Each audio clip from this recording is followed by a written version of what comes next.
Hi everyone. Before you drift off, let me know in the comments where you're listening from. If you're enjoying the stories, don't forget to like and subscribe. Now let's relax and jump into tonight's case.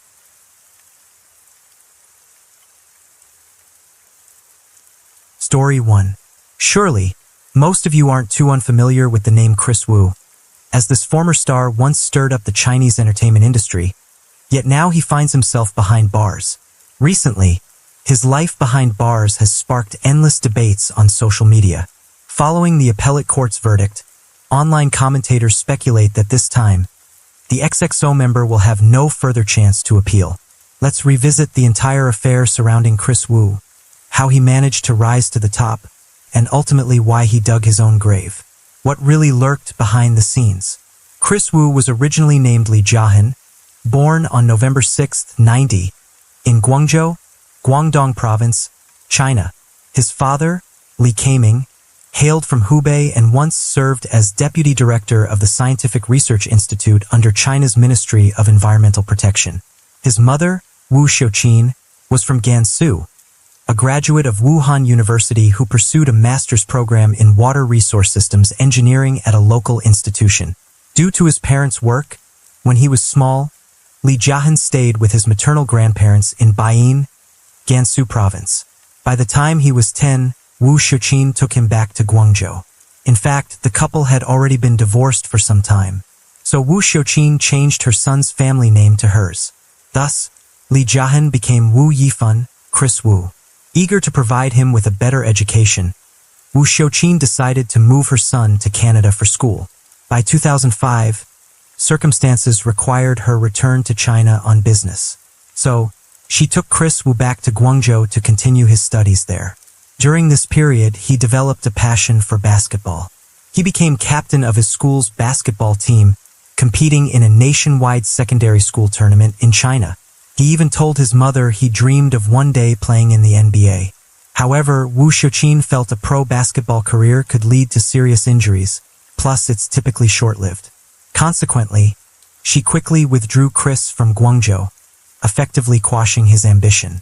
Back in Canada, Chris Wu grew depressed, straining his relationship with his mother. In 2007, South Korean entertainment label SM Entertainment came to Vancouver scouting trainees. Learning the company would cover food and lodging, Chris Wu felt he'd found a chance to free himself. To escape his mother's tight grip, he auditioned for the trainee program. Thanks to his striking good looks, he passed SM's notoriously rigorous selection process, signing a 10-year contract with this leading K-pop agency. But only after arriving in South Korea for training did Chris realize that being an SM trainee was far tougher than living under his mother's watch. In April 2012, following those taxing, difficult trainee days, Chris Wu debuted as a member of the K-pop boy band EXO, formally launching in Korea under the stage name Chris. In January 2014, EXO landed on the US Billboard Artists to Watch chart, while Chris stood out as leader of EXO-M and emerged as the group's biggest star. At a time when EXO was ascending, on May 15, 2014, Chris Wu filed a lawsuit against SM Entertainment to void his contract, asserting that the company neglected artists' health and forced them into grueling work schedules. Chris also felt SM treated Chinese artists unfairly and failed to map out any meaningful path for his future. Thus, he sued SM in the Seoul courts, demanding contract termination. The agency was blindsided, though the two parties had clashed over work arrangements before. Right afterward, Chris Wu returned to China. At a glance, this move might look impulsive, but in reality, his mother, Wu Xiuqin, had paved the way for some time. 2 months before Chris' departure from EXO, she had already established a media company in Hong Kong, while Chris Wu's cousin Wu Lin founded another media venture in Shanghai. With his appealing looks and decent voice, and backed by a massive fan base, he benefited from the Hallyu wave then sweeping China. Upon returning, Chris Wu naturally became a breakout star in the Chinese entertainment world. In June 2014, the acclaimed actress-director Su Jinglai announced on Weibo that the male lead in her movie, Somewhere Only We Know, would be Chris Wu. Though he had virtually no acting experience, the idol effect brought in 287 million Chinese yuan, roughly $40 million US, in box office revenue. For Chris Wu, the real significance of this collaboration was that it opened the door for him in the Chinese market. By 2015, Chris Wu had become an up-and-coming figure collaborating with many A-listers in showbiz. He met the famed director Feng Xiaojiang when he played a supporting role in Mr. Six. Under Feng's guidance, Chris had roles in big-budget projects, mingled with veteran stars, and was deemed a promising young performer, despite ongoing debates about his acting chops. Through these connections, the XEXO star forged a path into Hong Kong cinema, working with Asia's king of comedy, Stephen Chow. Early in 2015, Chris Wu made a cameo in Chow's film The Mermaid. In 2017, he again collaborated with Chow, portraying the role of Tang Sanzang in Journey to the West, The Demons Strike Back. In just 2 years since rejoining the Chinese scene, Chris Wu dominated the entertainment sector, rocketing to top-tier celebrity status at a pace many toil their entire lives to achieve. Bolstered by his popularity, Chris Wu was honored with a wax figure at Madame Tussauds Shanghai. He was also the first celebrity born in the 90s to be displayed there. Suffice it to say that since returning to China, Chris Wu steadily climbed to A-list stardom, reaching the summit of fame that others might never attain in a lifetime. In 2016, the first love scandal of Chris Wu's career emerged, involving the online celebrity Xiao Jianai. On June 14, 2016, a female influencer under that name posted on Weibo, tagging Chris Wu's account, accusing the singer of deceit, then dumping her without a word. She also shared screenshots of their chat logs online. Those images went viral, creating a major uproar. Though Xiao Jianai soon deleted the post, rumors kept swirling. Next, various other social media users surfaced, also accusing Chris Wu of flirting or sleeping around. Faced with the allegations, Chris Wu's management swiftly denied everything, announcing they would pursue legal action against anyone spreading defamatory rumors. At the time, many fans believed Chris and assumed Xiao Jianai and the others were merely opportunists chasing fame. In showbiz, where money rules, public opinion can be swayed at any moment by financial clout. On June 16, 2016, Chris Wu revealed he'd signed with Yaolai Pictures and Media, commonly known as Yaolai Film. At such a sensitive moment, the idol was no longer represented by his mother's agency. Chris Wu presumably recognized the powerful network behind Yaolai Film, as well as their crisis management PR. Consequently, the scandal sparked by Xiao Jianai soon fizzled out. Despite the romantic turbulence, Chris Wu's fame remained sky-high. Yaolai Film repeatedly leveraged media tactics to keep boosting his profile, for instance, featuring him as a guest instructor at Jackie Chan's Film Academy, or securing roles like Tang Sanzang in Stephen Chow's box office powerhouse Journey to the West. The Demons Strike Back, even with his limited acting ability. In June 2017, Aichi recruited Chris Wu as a mentor on The Rap of China. One could say the show was tailor-made for him. Right from episode 1, his catchphrase, "Do you freestyle?" went viral, catapulting Chris Wu's name across all platforms. That same year, Chris Wu made Forbes 30's the Under 30 list. Besides singing and acting, Chris Wu also soared in the fashion realm. Countless brands sought him as an ambassador, including many top-tier labels. In 2017, Chris Wu ranked top 10 in Forbes China Celebrity 100, amassing an annual income of around 50 million Chinese yuan, or $21 million US. In 2019 and 20, he remained in the top 10. Handsome and active in multiple fields, Chris Wu attained both wealth and stardom before turning 30, idolized by millions. Yet, as people often say, water can float a boat or sink it. In the end, Chris Wu was but a money-making instrument for the powerful figures behind him. Uncritical fan adoration and lavish praise in the media made him forget his original aspirations and cost him his moral compass. In 2021, the scandal involving influencer Du Meizhu erupted, plunging Chris Wu's career into crisis. Meanwhile, the chairman of Yaolai Film, Chris Wu's management, was sued by the Beijing courts, freezing assets like vehicles, real estate, and bank accounts. Left in a precarious position, Chris Wu was thrust into a major fiasco. In recent years, China has enforced a sweeping clampdown on morally questionable performers.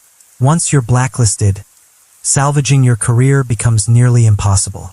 The lead figure in Chris Wu's meltdown was Du Meizhu, born November 18, 2002, age 19 at the time, and a student at Communication University of China. The saga began in May 21st, when social media was abuzz with photos capturing Chris Wu on a date with an unknown beauty. Reportedly, he booked out an entire movie theater for private time. The pair's intimate gestures soon led netizens to identify the mystery girl as Chun Zi, born 2003. While the public speculated on that rumored relationship, Du Meizhu stepped forward, claiming to be a victim and exposing Chris Wu's alleged deplorable conduct. On June 2nd, Du Meizhu's friend, Lu Meili, posted on Weibo about Du Meizhu's relationship with Chris Wu, attaching chat screenshots between them to highlight his scumbag behavior. According to Lu Meili, Chris Wu and Du Meizhu dated from December 20th until April 21st, when Chris vanished without explanation. By late May 21st, after rumors emerged of Chris' secret affair with Chun Zi, Du Meizhu realized he'd been seeing someone else. She became so distraught that she fell into depression and had to leave school. Then more women, including fans, accused Chris Wu of being an unfaithful womanizer. Amid the storm, Chris Wu bizarrely wrote on Weibo, "No single snowflake is innocent," a variation of the proverb, "When an avalanche comes, no snowflake is blameless," implying no participant in a scandal is truly innocent. But this time, Chris Wu faced a formidable opponent. On July 8th, Du Meizhu published a bombshell post. She alleged Chris Wu had a private social media account for contacting underage girls, under the guise of seeking music video female leads. She claimed that once these girls visited his studio for contract signings, they'd be invited to parties where they were pressured to get drunk so he could assault them. According to Du Meizhu, Chris Wu treated them like playthings, and she herself was one such victim. In the post, she recounted how Chris Wu lured her to his home on the pretense of discussing a contract for new talent. But upon arriving, her phone was confiscated at the door. That night, instead of talking business, Chris Wu's team forced her to drink as they played party games. His manager threatened that if she wouldn't enjoy herself, they would blacklist her on social media. Du Meizhu was only 17, an inexperienced drinker, so she blacked out. The next morning, she woke up in Chris Wu's bed. He swore he'd look after her forever. Falling for his sugary words, she soon sank into romance. She couldn't fathom how Chris Wu's acting in film seemed so lackluster. Yet in real life he possessed unparalleled mastery of manipulation. After Du Meizhu's revelations sparked a firestorm online, numerous women claiming victimhood approached her, providing evidence. They hoped Du Meizhu would speak up on their behalf. On July 16, 2021, Du Meizhu posted screenshots showing her chat with a WeChat ID labeled Beijing Fanshare Culture and Media, reportedly Chris Wu's company. The user threatened that, "We have engaged professional lawyers who are certain to win the lawsuit against you. Still, if you prefer, we can settle this quietly. We won't proceed with litigation." Between July 9th and July 16th, 2021, Du Meizhu uploaded various WeChat screenshots involving Beijing Fanshare Culture and Media. They proposed transferring her 1 million Chinese yuan, a whole $140,000 US, if she would delete her posts and retract unverified statements, plus issue an apology. She rejected the idea, declaring she was a victim and demanding 8 million Chinese yuan, a $1.1 million US, for herself and the 7 other victims combined. After some back and forth, Beijing Fanshare Culture and Media suggested giving Du Meizhu 2 million Chinese yuan, a $280,000 US, if she would remove the Weibo posts. Initially, she considered agreeing, but insisted they publicly apologize, something Chris Wu's side refused, demanding identities of the other 7 girls. Viewing them as insincere, negotiations collapsed. Du Meizhu said she received 2 money transfers totaling 500,000 Chinese yuan, a $70,000 US, from Chris Wu and his mother, Wu Xiuqin, but declined to sign the settlement after consulting a lawyer. She believed it was effectively a confession, enabling Chris Wu to frame her and get her locked up more easily. When talks broke down, Wu's team asked Du Meizhu to return the 500,000 Chinese yuan, and she agreed. However, as a minor, she could only send a certain amount daily, refunding it in installments. On July 18, 2021, tensions soared. Du Meizhu published an ultimatum on Weibo, demanding Chris Wu publicly announce his retirement from showbiz and personally apologize to her and other victims. Otherwise, she would unleash evidence that would ruin him completely. She also alleged he badmouthed colleagues, claiming they had body odor, and ridiculed his brief sexual performance, claiming he lasted a mere 2 to 3 minutes. Du Meizhu gave Chris Wu 24 hours to hold a press conference, declare he'd leave the entertainment world permanently, apologize to brand partners, and compensate them.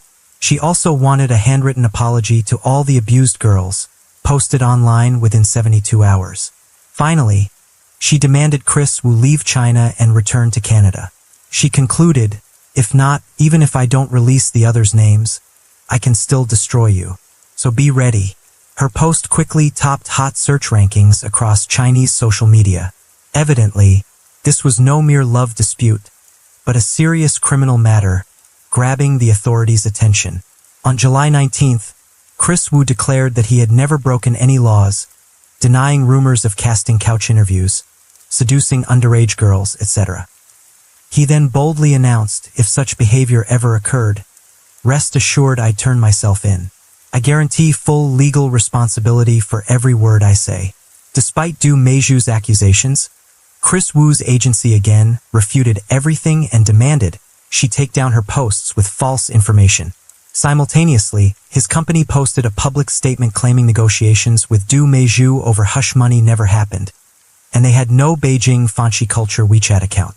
So Chris Wu's team threatened to sue Du Meizhu for defamation. On July 20th, the China Television Drama Production Industry Association issued an official notice urging all production houses to suspend collaborations with Chris Wu. This blacklisting dealt a heavy blow to his career and reputation. On July 20th, Beijing police released an official statement about Chris Wu's case, confirming he and Du Meizhu did indeed have sexual relations and that certain manipulations or deceptions were orchestrated by a third party. In truth, Chris Wu might not have toppled so swiftly had it not been for a special factor, a certain Mr. Liu. The Beijing police statement explained that a 23-year-old man surnamed Liu spotted an opening to scam both sides. During this period, the suspect Liu posed as a woman claiming to have also been deceived by Chris Wu, aiming to partner with Du Meizhu in seeking restitution and thereby earning her trust. Liu then used a WeChat ID DDX to communicate with Du Meizhu, obtaining details about her ties to Chris Wu. On July 10th, Liu used that intel to impersonate Du Meizhu in contacting Chris Wu's lawyer, negotiating a settlement of 3 million Chinese yuan, $420,000 US. Next, Liu provided the lawyer with his own bank account and also Du Meizhu's. Meanwhile, Liu faked being Beijing Fansha Culture, Chris Wu's legal counsel, to dupe Du Meizhu into a 3 million Chinese yuan payout. Neither party signed any settlement. On July 11th, Chris Wu's mother, Wu Xiuqin, transferred 500,000 Chinese yuan, a $70,000 US, to Du Meizhu in 2 payments. Then Liu, still impersonating Du Meizhu, demanded the remaining 2.5 million.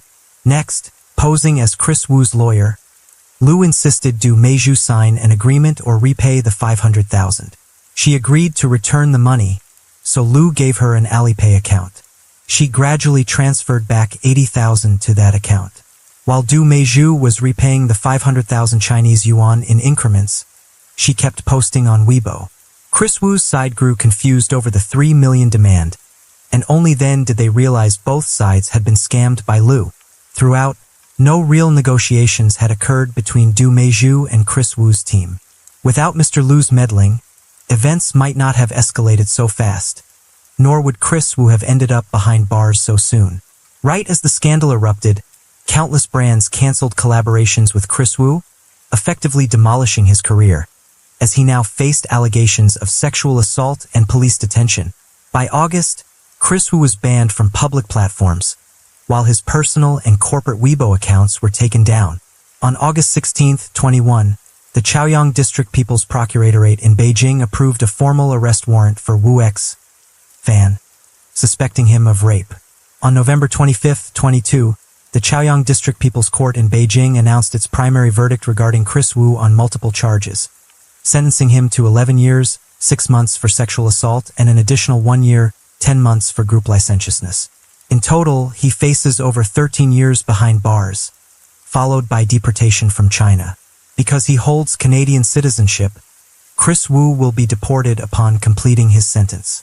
Canadian law sets no statute of limitations on such crimes, meaning if any Canadian citizen files a future report accusing him of abuse, he could face retrial.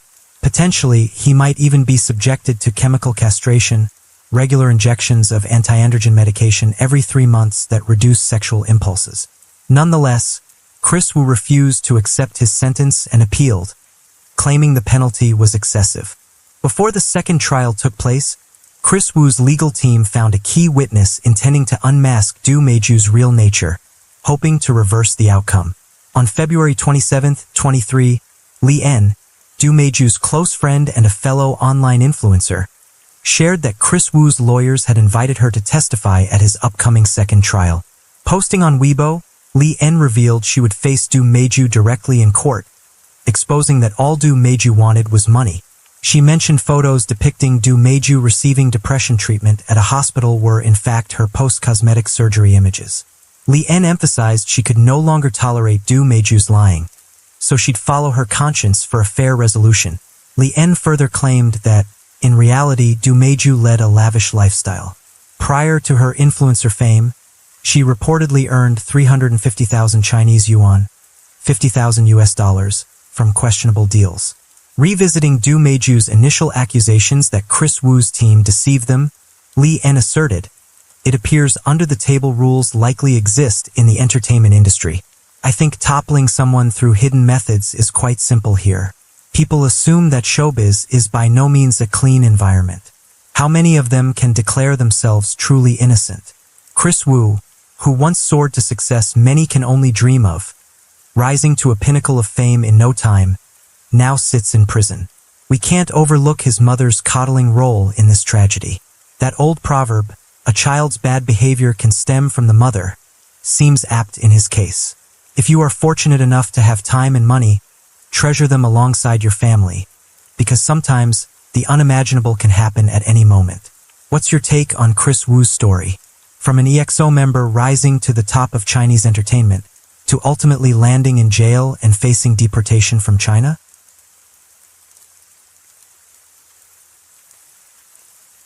Story 2. If you've ever looked into traveling to Hong Kong, chances are you've come across Chungking Mansions. Dubbed the cheapest guesthouse hub in the fragrant harbor, it's a familiar stopover for budget backpackers. Yet, locals speak of this place with a mix of caution and dread, sometimes outright fear. Why is that? On an otherwise ordinary night at Chungking Mansions, a woman was found in a hotel room, her body riddled with over 70 wounds. The killer, meanwhile, had vanished without a trace. The police quickly noticed that nearly everyone else in the hotel seemed suspicious. Some fled Hong Kong immediately after the incident, others were covered in blood, and a few insisted they weren't in their rooms when it happened. So who was the real culprit? Located at 36 Nathan Road, Tsim Sha Tsui, Chungking Mansions has been standing since 1961. This 15-story complex is divided into 5 blocks, A, B, C, D, C, and E, with the first and second floors serving as a bustling shopping area. Perched on prime Hong Kong real estate, surrounded by sprawling shopping malls and 5-star hotels, Chungking Mansions feels like an island unto itself, cut off from the polished world around it. The reason?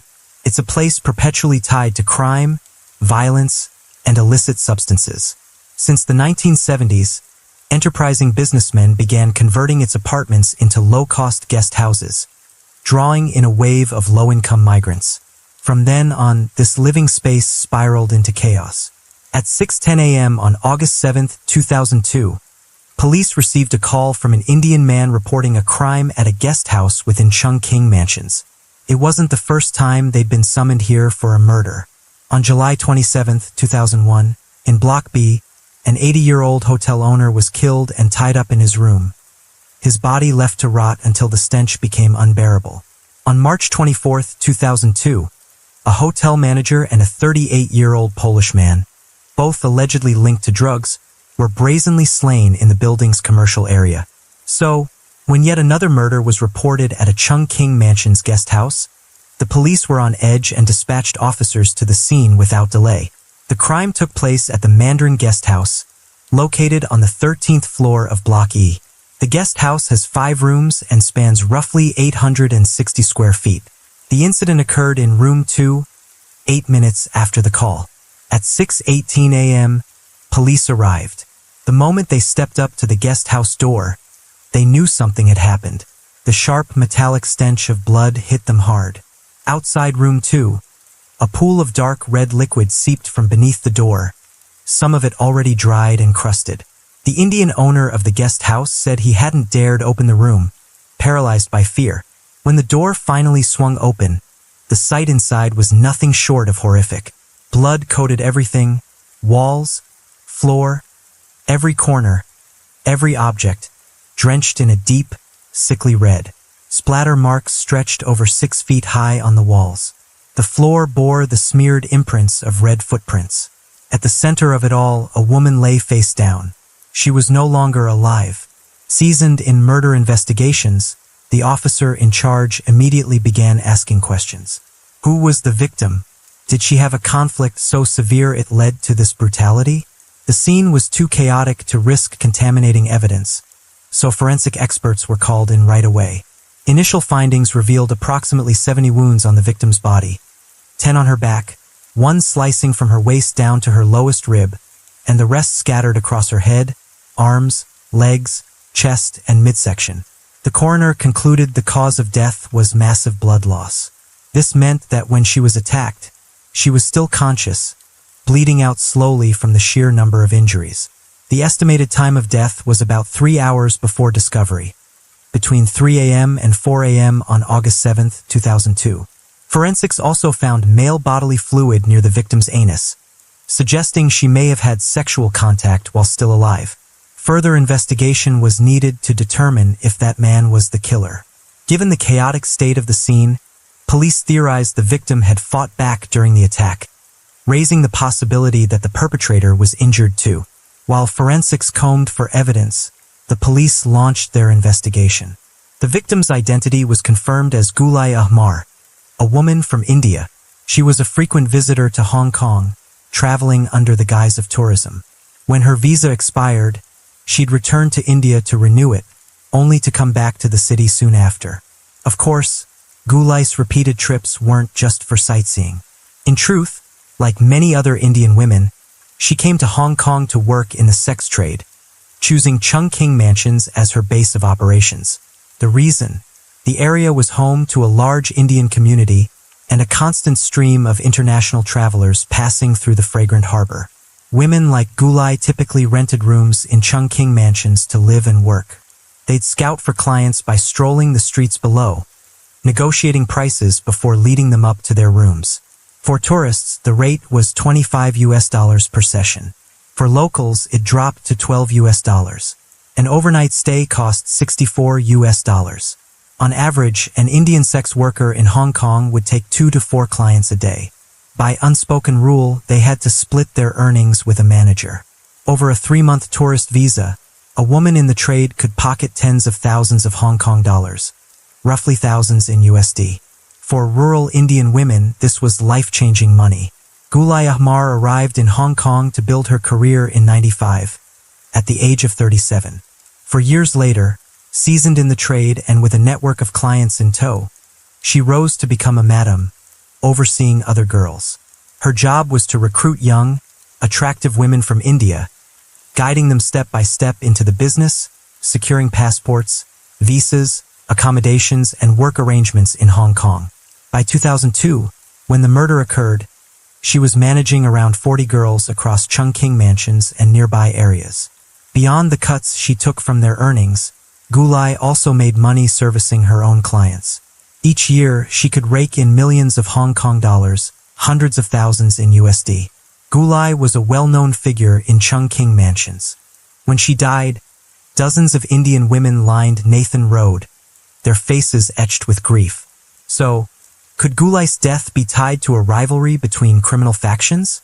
Or did someone, envious of the fortune this madam had amassed, decide to end her life with such savage brutality?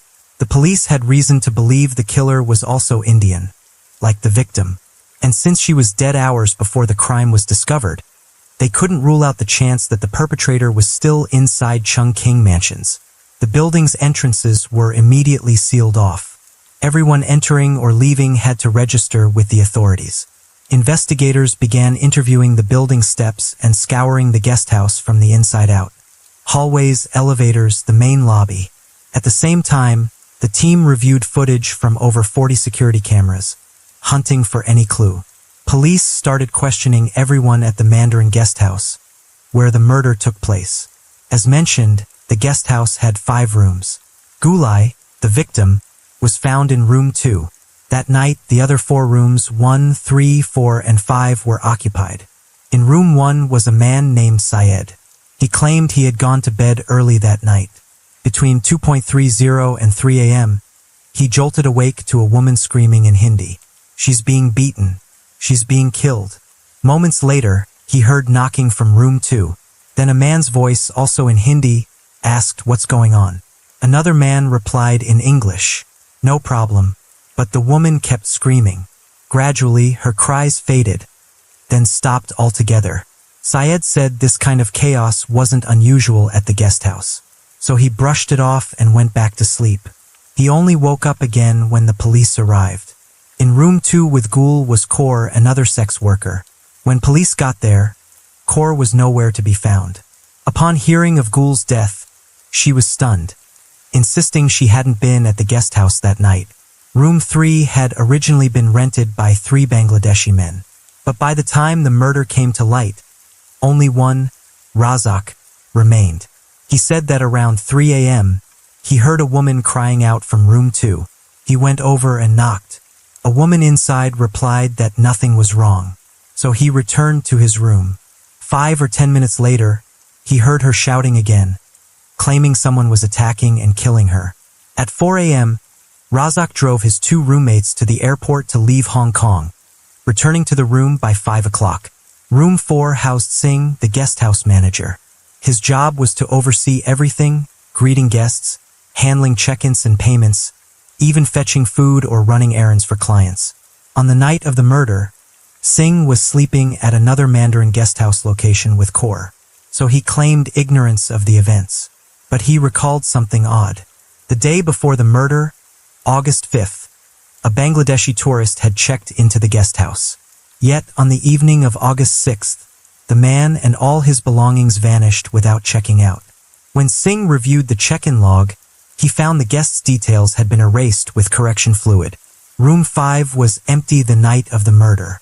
Its previous occupant, the mysterious Bangladeshi tourist who'd left without a trace. With all these statements, who do you think is the most suspicious? The woman who shared the victim's room? The 2 Bangladeshis who fled room 3 in the dead of night? The manager who claims he wasn't there? Or the enigmatic guest from room 5? Drop your thoughts below and stick around for the next developments to see if your hunch pans out. The police pegged the suspects as the 2 men who fled room 3 that night and the man from room 5. A team of investigators was dispatched to the airport to apprehend them immediately. But there was a hitch. To Hong Kong police at the time, every Indian face blended into the next, making identification a nightmare. They brought Singh along to assist. They nabbed one suspect at the airport and another in Tsim Sha Tsui. Yet, after questioning, both were released. There was no evidence tying them to the crime. Turns out, the real liars were Singh, the guest house manager, and Kaur, the victim's roommate and Singh's girlfriend. Not long before, the pair had sworn they'd been together at another Mandarin guest house branch on the 8th floor of Block A in Chungking Mansions. But when police reviewed the security footage, the story unraveled. At 3:41 a.m. on August 7th, the day of the murder, Singh was seen in an elevator heading to the 8th floor of Block A with an Indian man clad in blood-soaked clothes. They didn't exit on camera. Then, at 4:56 a.m., Singh and the same man rode the elevator in Block E back to the main Mandarin guest house, the crime scene, on the 13th floor. Shortly after, Singh escorted Kaur out of Block E to the guest house in Block A. Later, Singh, Kaur, and the mysterious Indian man left Block A together. By then, the man had swapped his bloody outfit for clean clothes. They returned to Block E. Sometime afterward, the guest house owner, who had reported the crime, left the scene along with all three of them. So Singh and Kaur had clearly lied. Weren't they supposed to have been at the Block A guest house the whole time? Even more damning, right around the time of the murder, Singh was spotted leaving the scene with a blood-drenched man. Why would the couple lie? Who was this man? Did the guest house owner, the one who called the police, know the truth? Or was he deceived too? After his arrest, faced with the damning security footage, Singh finally cracked. He admitted the Indian man with him that night was the killer. His name was Preet Harman, another employee of the Mandarin Guesthouse Network. Preet had arrived in Hong Kong on August 1st, just 6 days before the murder. Singh claimed Preet killed the victim to avenge Kaur. The truth was, Kaur had been a sex worker under Gul's control, the woman now dead, but Kaur hadn't chosen that life. She'd been lured, threatened, and forced into it. Initially, the madam promised her a decent job. Gul loaned Kaur money for paperwork, plane tickets, everything, saying she'd only take it back once Kaur earned enough. When Kaur arrived in Hong Kong, that good job turned out to be prostitution at Chung King Mansions.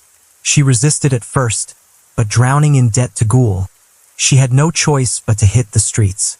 Gul even confiscated her passport, trapping her into servicing clients to repay the loan. Singh spilled the whole story to his friend. Enraged, Preet hatched a plan to kill the Madam Gul, though Singh claimed he had no idea it would escalate so far. On the night of the murder, Singh and Kaur were in room 4. Around 3 a.m., they heard arguing from room 2 next door. Suddenly, Gul screamed, "Singh, help me!" Singh bolted from room 4, banged on Gul's door, and shouted, "What's going on? Why all the noise?" But it wasn't Gul who answered. It was Preet's voice. "Get out of here. Don't open the door. If you do, I'll kill you and Kaur." Terrified by Preet's threat, Singh froze, unsure what to do. He stumbled to the stairwell and slumped down. 20 minutes later, Preet emerged, finding Singh. His right hand was injured. His green t-shirt and pants were smeared with blood. Preet suggested they head to the newer Mandarin guest house location to change. They slipped out via the emergency stairs. Singh insisted they took the stairs out of habit, not to dodge cameras. At the second location, Preet cleaned up in the bathroom and changed. Then they left Block A on foot. Next, Singh drove the two guests from room 3 to a bus stop headed for the airport. Back at the Mandarin guest house in Block E, Singh noticed dark red liquid seeping from under Gul's door. Room 4, his and Kaur's, had a towel tied around the handle. Preet must have wanted Kaur locked inside. Singh untied it, freeing Kaur. The pair fled the scene, heading to the Block A guest house to find Preet. They called the owner to report the situation. Soon after, Singh, Preet, Kaur, and the owner returned to the crime scene together. Preet went into room 2 alone, grabbed Kaur's slippers and scarf, took them to room 5 to wash them clean, then returned them to her. When he was done, he turned to the group and said, "Gul's dead." Singh said he saw Gul lying motionless on the floor with his own eyes. The guest house owner decided to call the police, and Preet slipped away. To avoid trouble, Singh and Kaur retreated to the Block A location after Preet left. Singh initially hid the truth, fearing the killer would come after him for revenge. That was Singh's full statement. But was it the whole truth? Was he involved in the murder? And more importantly, where was Preet? Had he fled to India? Thanks to Singh's account, police identified the blood-soaked man from the security footage. A team was dispatched to track him down. Luckily, Hong Kong's Indian community was tight-knit, and Preet was a recent arrival. Police quickly nabbed him within Chung King Mansions. At the same time, on the first floor of Block A, investigators found a t-shirt and pants matching what the suspect wore in the elevator. And on an air conditioning unit on the first floor of Block E, they discovered a knife. Everyone assumed the killer must have been a cold-blooded monster to butcher the victim so brutally. But Preet D., the prime suspect, wasn't even 18. He was a 17-year-old teenager, a singer from India. During questioning, Preet admitted that he'd visited Gul on the day of the murder, but denied killing the madam. He said he had gone to room 2 to deliver fast food at Singh's request. After dropping it off, he left, clueless about what happened next. Security footage confirmed Preet left at 12:31 a.m. on August 6. 17 minutes later, at 12:48 a.m., he returned with a McDonald's bag. Explaining the wounds on his right arm, Preet said that on August 4th, he'd been attacked by a man at Chung King Mansions and blocked the blow with his hand. He wanted to report it, but Singh warned him against it. They were working illegally, and he'd lose his job if caught. So he kept quiet. Another injury came from August 6th, when he visited a Sikh temple and cut himself peeling potatoes. He added he'd gone to Tangshu Kin Hospital for treatment, and doctors there confirmed his visit. Then the lab reports came in. The evidence, male bodily fluid near the victim's anus, the clothes, and the knife from Chung King Mansions, all bore Preet's DNA. The knife's shape matched Gul's wounds, proving it was the murder weapon. Preet's blood was also found in room 2, the crime scene. Preet still insisted he had no connection to Gul, and couldn't explain why his traces were on her body. He admitted changing clothes because the heat had left him drenched in sweat. After Gul's death, he had re-entered her room at Kaur's request to fetch her scarf and slippers. He left the guest house at the owner's urging to avoid trouble, since he was just a tourist. After his explanation, Preet demanded bail to return to India. But with the mountain of evidence against him, freedom wasn't an option. A month after his arrest on September 9th, Preet staged a breakout. During a break, while playing ball with other inmates, the teenager scaled a 52-foot barbed wire fence with his bare hands, then slid down a lamppost to escape. Fortunately, guards spotted him and hauled him back in time. Before the murder trial, Preet was sentenced to 2 months for the escape attempt. Over a year after the crime, in early 2004, the first trial began. Singh faced charges of concealing a crime. Knowing or believing Preet had killed Gul, without lawful authority or reasonable excuse, he'd taken steps to obstruct Preet's arrest or prosecution. Kaur faced similar charges. Singh pleaded guilty. After more than a year in custody, Preet, now 18, was tried for murder. His father traveled from India to Hong Kong for the proceedings. After months of hearings, at the final session, following 5.5 hours of jury deliberation, the judge delivered the verdict. Preet was sentenced to life in prison for murdering the 4-year-old Indian woman at the Mandarin Guest House, 13th floor, Block E, Chung King Mansions. As the ruling came down, Preet screamed in Hindi, "I didn't kill anyone. Take me back to India." No matter how loudly he protested, the truth wouldn't bend. His lawyer later petitioned to have him serve his sentence in India, citing his isolation, language barriers affecting his mental state, and his family's inability to visit from India. But with no prisoner exchange agreement between Hong Kong and India, the court had no power to grant it. Preet filed an appeal. The appellate court ruled he could be eligible for parole after a minimum of 20 years. That meant no chance of release until 22, when he'd be 37, potentially young enough to reintegrate and start anew. But Preet never got that chance. On July 3, 2014, at Shekpik prison, the inmate used a blanket to end his own life at 29. Like Gulu, his victim, Preet was gone forever, lost far from home. For 17 or 18-year-olds, freedom feels like the ultimate prize. Fueled by youthful passion, they carry dreams of breaking boundaries and changing the world. A single mistake cost Preet 20 precious years of his youth. It's possible that from his first days behind bars, despair consumed him, leading to that final fatal choice. Yet, from another angle, at 18, Preet was an adult accountable for his life and actions. So, before you act, think hard. Never assume someone else will bear the weight of your choices. Your fate rests in your hands alone. We can't undo the past, so don't do anything that'll leave your future self drowning in regret.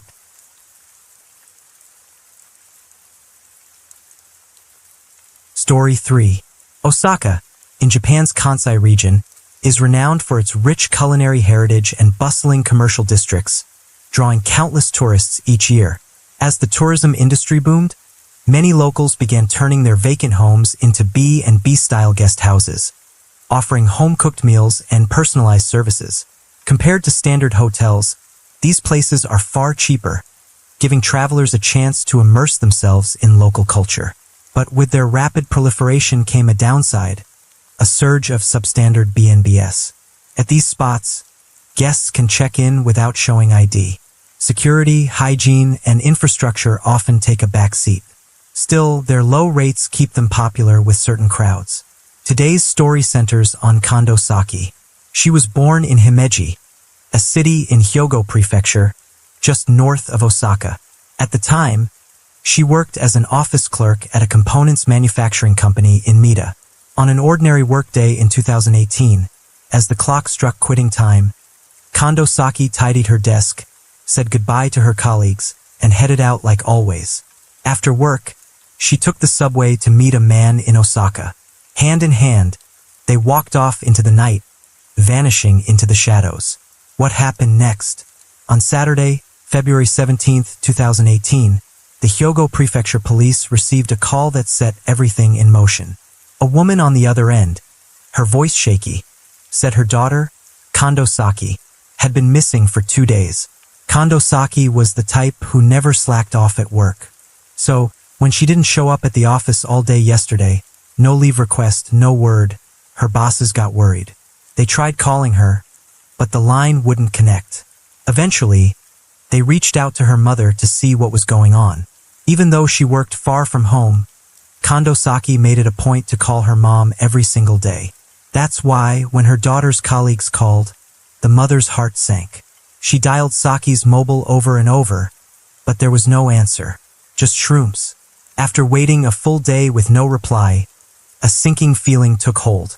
Something wasn't right. She couldn't wait any longer and called the police. The moment they got the report, the authorities sprang into action, launching an investigation without delay. The missing woman was Kondo Saki, 27 years old, an employee in Mita, a city in Hyogo Prefecture, northwest of Osaka. She'd grown up with her mother, younger brother, and grandfather in a close-knit family. Her father, though, worked for a steel company based in Thailand, so he rarely made it back to Japan. That distance drove Saki to study English hard, dreaming of a family trip to Thailand to visit him. Day after day, her dedication paid off. With top-notch grades, she earned a spot at a prestigious all-girls high school in Hyogo, one with a direct path to university. There, she joined the school's brass band club, living out a beautiful, carefree youth, filled with music and memories. Kondo Saki was all in when it came to languages, especially English.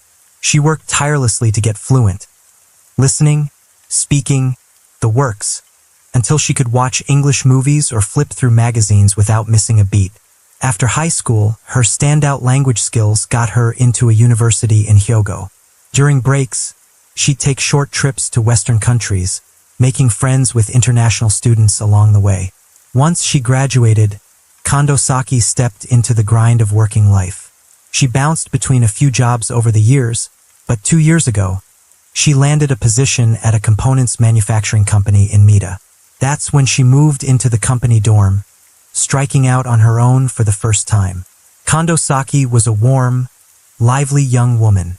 She'd go out of her way to help foreigners asking for directions, and loved having her overseas friends over whenever they were around. At work, she was the one everyone turned to for English-related problems, always jumping in with enthusiasm. That's why people adored her. To her family and coworkers, Saki was gentle, friendly, sharp as a tack, well-rounded, and dependable. Her social life was pretty straightforward, no drama, no enemies that anyone could point to. So, when she vanished out of the blue, it threw everyone into a tailspin of confusion and worry. Then the police dug into the social media platforms Kondo Saki used, and they hit on something big, a key lead from one of her friends. On February 15th, the day she disappeared, Saki had told her buddies she was meeting up with an American guy named Jay after work. He was someone she'd recently met online. That detail grabbed the police's attention right away. They moved fast, pulling security footage from every relevant spot to track her movements after she left the office. And sure enough, it didn't take long for them to spot a suspicious man. On the evening of February 15th, right after Valentine's Day, Kondo Saki left her office and headed straight to Moriguchi subway station in Osaka. Around midnight, the surveillance system there captured her alongside a man. The two looked close, their gestures intimate, like a couple caught up in love, walking south together. The last camera footage showed Kondo Saki and this man holding hands, stepping into a guest house near the station. But in the days that followed, the cameras only picked up the man, coming and going again and again. Kondo Saki, though, she was nowhere to be seen. The man on screen was tall and lanky, always wrapped up tight from head to toe. One surveillance clip revealed his outfit: a black knit cap, a white face mask, dark sunglasses, black clothes top to bottom, and black shoes to match. The police could barely make out his face. He seemed determined to stay hidden. For some reason, every time he entered or left the guest house, he had a big backpack slung over his shoulders. It looked suspicious, no question about it. The guest house they had checked into was in Osaka's Higashikasai ward, a worn-out 3-story building with white walls turned yellow with age, dotted with small rectangular windows. The police tracked down the owner fast, hoping he had kept a guest log, but their hopes didn't last long. This was a black B&B, registered on Airbnb, but running under the radar, no business license to speak of. Guests just booked through the app and walked in, no personal info required. That made pinning down the mystery man's identity a whole lot harder. So, the police shifted gears, focusing on the man's movements. By then, Osaka's street surveillance was pretty advanced, with cameras covering most of the city. The suspect, too busy masking himself up, didn't seem to realize every step he took was being watched. That gave the cops an edge, and they quickly zeroed in on his location. Just a few days after Kondo Saki vanished, the suspicious man left Osaka, drifting to other black B&Bs in Nara. On February 29th, exactly 1 week after the disappearance shook things up, police nabbed their suspect at a local guest house. Born in '91, he was 26 at the time, an American tourist. This was Jay, the guy Kondo Saki had been chatting with online. His real name was Yevgeny Vasilyevich Bayraktar. He was born in Odessa, Ukraine, moved to the US later, got American citizenship. Back in 2007, Bayraktar started his high school years at William Floyd High School in his hometown. He breezed through the 4-year program without a hitch, excelling effortlessly. After graduation, he didn't waste time. He signed up for the military, nailed the enlistment exams, and secured a spot in the US Air Force. The rules were straightforward. Bayraktar had to serve a full 4 years. But something went wrong. No one knows exactly why. And after just 11 months, he deserted, heading back to Long Island. From there, his life unraveled into an aimless drift, devoid of purpose. Those who knew him, friends, neighbors, offered a strikingly consistent take. Bayraktar was a gentle soul, shy, not much of a talker. Yet beneath that quiet surface burned a deep passion for Japanese culture, which is why he kept picking Japan as his go-to destination. By now, he'd made over 10 trips there. Sightseeing was part of it, sure, but his real drive was chasing romantic moments with Japan's beautiful, soft-spoken women. Bayraktar's family didn't hold back. They said he was utterly captivated by Japanese women, almost to an obsessive degree. Once he opened up to a friend and admitted his dream. He wanted to marry one someday. In late January 2018, he managed to get a 90-day tourist visa and flew straight to Kansai, ready for a long stay. Looking at it that way, it's hardly shocking that Bayraktar crossed paths with Kondo Saki. Still, he flat out denied any role in her disappearance. With surveillance footage stacking up against him, the investigators weren't buying his story. Not for a second. On the day they arrested Bayraktar, police filed for a search warrant and raided the guest house where the two had stayed together. She wasn't there. They found nothing of hers in the room. No belongings, no blood, nothing hinting at a grim outcome. So how did he do it? How does someone make a living person vanish without a trace? Like some kind of dark magic? A chilling hunch started to take root in the police's minds. The chances of Kondo Saki still being alive somewhere out there were slim to none. More likely, she'd been killed. Over the next 2 days, the police kept digging, thoroughly searching the guest house again, while branching out to other spots the suspect had rented recently. Finally, they hit a breakthrough at one of them. It was in Hanazono-Kita Nishinari-ku, Osaka, a 3-story building with gray-painted walls, scaffolding wrapped around it, mid-renovation. No surprise there, it was another black B&B. The rooms were basic, the setup rough around the edges. A night stay cost just 2,000 yen, about $14, cheap enough that mostly local workers around the area booked it. The owner had a vivid memory of, he said. As they approached the room, the police caught a whiff of something odd, an overpowering mix of stench and sharp fragrance. The closer they got, the worse it hit them. When they swung the door open, there it was, a large suitcase left behind in the cramped 6-square-meter space, barely big enough for one person to lie down. That nasty smell? Likely from a disinfectant sprayed to mask whatever was rotting inside the suitcase. It hadn't worked. Inside, they found a human head decomposing. The sight sent a jolt of shock and dread through everyone at the scene. After a DNA match, the police confirmed it. The head belonged to Kondo Saki, the woman reported missing 10 days earlier. Faced with this new, undeniable evidence, Bhairactar had no way out. Crumbling, he chose to come clean. He admitted he'd known Kondo Saki, but swore up and down he never meant to harm her, insisting it was all just a horrible accident. To family and friends, Bhairactar came off as quiet and reserved, a man of few words. But online, he transformed into someone else entirely. Sure, he scrubbed his social media clean after the crime, but the police had data recovery tools. What they uncovered laid his true nature bare, a sordid, unsettling side he'd kept hidden. Bhairactar was hooked on Tinder, the worldwide dating app that's a go-to for people across all ages and countries.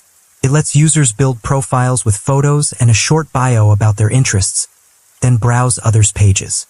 If 2 people swipe right on each other, they're matched and can chat. The app even has a location feature, making it easy to connect with folks nearby. Bhairactar had zero confidence in his looks, so he didn't post real photos. Instead, he plucked images from the web and slapped a fake name on his profile. He'd been to Japan plenty of times, tapping Tinder's location suggestions to match with women in the area.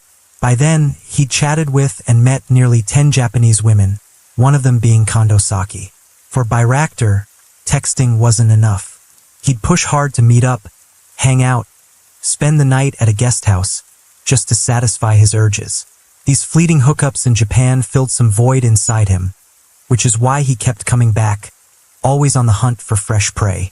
In late January 2018, Bhairactar scored a 90-day tourist visa for Japan.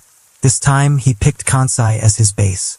He stuck to black B&Bs along train routes, hopping from one to the next to hook up with different Japanese women. On February 12th, he checked into a guest house in Osaka's Higashikata ward, planning to stay a week. That's when he met Kondo Saki on the dating app. They were the same age and she had the looks. Beautiful, gentle, poised. Everything he fantasized about in a Japanese woman. Kondo Saki, for her part, seemed intrigued by this young foreign guy. They matched on Tinder without a hitch. After some chatting, they swapped contact details and followed each other on Instagram. Just a few days later, Bhairactar suggested she come to Osaka. But Mita, where she lived, was 50 kilometers away, over an hour by subway. To her, they'd barely gotten acquainted. Felt too soon to meet, so she brushed him off, citing work. He kept pressing, but she wouldn't budge. Bhairactar sensed his new catch slipping away and switched tactics. He turned threatening, claimed he knew her home address and workplace. If she didn't meet him, he'd show up at her door himself. After wrestling with it, Kondo Saki caved.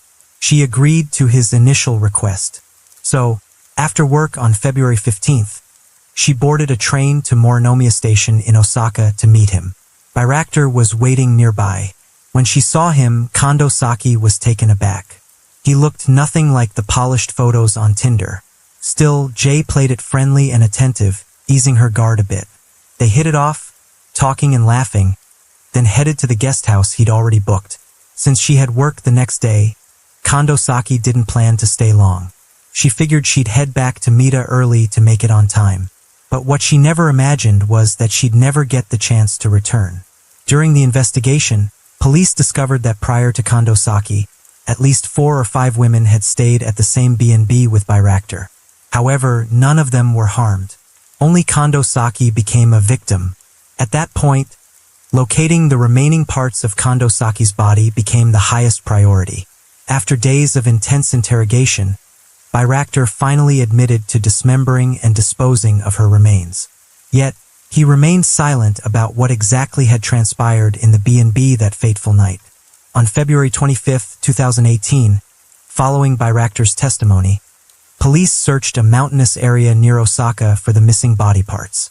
After an exhaustive search, investigators discovered a patch of disturbed soil. Upon digging, they uncovered Kondo Saki's severed arm, followed by her torso nearby. Her feet were later found in a bamboo forest in Kyoto. Upon receiving the tragic news, Kondo Saki's family was devastated. They could never have imagined that their beloved daughter, so kind and full of life, would meet such a gruesome and horrifying fate. The forensic reports confirmed that Kondo Saki had died from asphyxiation due to strangulation. However, even at this stage, Bayraktar refused to confess the truth. He continued to feign fear, claiming he had no intention of causing her death. Police speculated that the two may have had a dispute at the B&B, during which Bayraktar unintentionally killed Kondo Saki. Realizing she had stopped breathing, he panicked. But once he regained his composure, he meticulously devised a plan to conceal the crime. Bayraktar immediately turned off Kondo Saki's phone to prevent any incoming calls from her family and friends. He also deleted all his social media accounts in an attempt to erase any traces of their connection. Then, he searched the internet for methods of body disposal and carefully executed his plan. The next day, February 16, 2018, Bayraktar left the B&B carrying a large backpack and purchased a saw and deodorizing spray. He extended his stay at the B&B for a few more days to carry out the gruesome process of dismembering Kondo Saki. Ultimately, he scattered her remains across the mountains near Osaka and Kyoto. The most recognizable part, her head, was placed inside a suitcase and abandoned at another B&B. To mask the smell of decomposition, he doused the room in deodorizer. However, despite his careful planning, his scheme failed. What's particularly shocking is that Bayraktar showed no intention of fleeing Japan after committing the crime. He had ample opportunity to leave the country, yet he remained unfazed and continued his travels as planned. When police finally arrested him, he was staying at another B&B in Nara. When Kondo Saki's father received the horrifying news, he was working in Thailand. He immediately rushed back to Japan. Over the following year, he closely followed every development in the case, hoping that justice would be served and his daughter's killer would receive the punishment he deserved. In 2018, 1 year after the brutal crime, Bayraktar stood trial at Kobe District Court. However, due to a lack of direct evidence proving premeditated murder, he was only charged with manslaughter and corpse abandonment. By then, Bayraktar appeared gaunt and frail in the courtroom. He continued to plead his innocence, insisting he had never intended to harm anyone. He repeatedly apologized and begged for forgiveness from the victim's family, promising to carry the guilt for the rest of his life. But no one believed his remorse. Although his exact motive remained unclear, his actions after the crime painted a different picture. Instead of turning himself in, he meticulously erased his digital footprint, disposed of the body in a barbaric manner, and attempted to hide the crime. Given the overwhelming evidence, the case was quickly concluded. On January 20, 2018, the Kobe District Court sentenced Bayraktar to 8 years in prison for manslaughter and corpse abandonment. This verdict sparked outrage among Kondo Saki's family and friends, who felt the punishment was far too lenient. Yet, the trial ended abruptly. Since Bayraktar remained silent and refused to cooperate, the full truth was never uncovered. Notably, this case was the 8th murder in 2 years in Japan, linked to illegal B&B operations. Due to the severity of the case, Japanese authorities began imposing stricter regulations on accommodations. Since then, All B&Bs have required guests to provide personal identification upon booking. This measure was implemented to crack down on unregistered B&Bs, which had become havens for criminal activity. So that concludes today's case. But before we say goodbye, the True Crime in the World team wants to share a few essential safety tips to help you avoid online scams and prevent unfortunate incidents like the one we just explored. 1. Be cautious with personal information. Never share too much personal information online, such as your home address, phone number, or banking details. This can help prevent identity theft or fraud. 2. Verify profiles and profile pictures. Always check the profile of the person you are interacting with. Be wary of incomplete profiles or accounts with no profile pictures. These could be red flags indicating suspicious activity. 3. Meet in public places. If you decide to meet someone you've connected with online, always choose a public setting. Avoid meeting in private or isolated locations. 4. Maintain boundaries. Don't trust someone too quickly just because they seem friendly online. Take your time to get to know them and remain cautious before making any commitments. 5. Report suspicious behavior. If you suspect someone is trying to deceive or take advantage of you, report them to the social media platform or app you're using. Your safety should always come first. Stay alert and protect yourself at all times.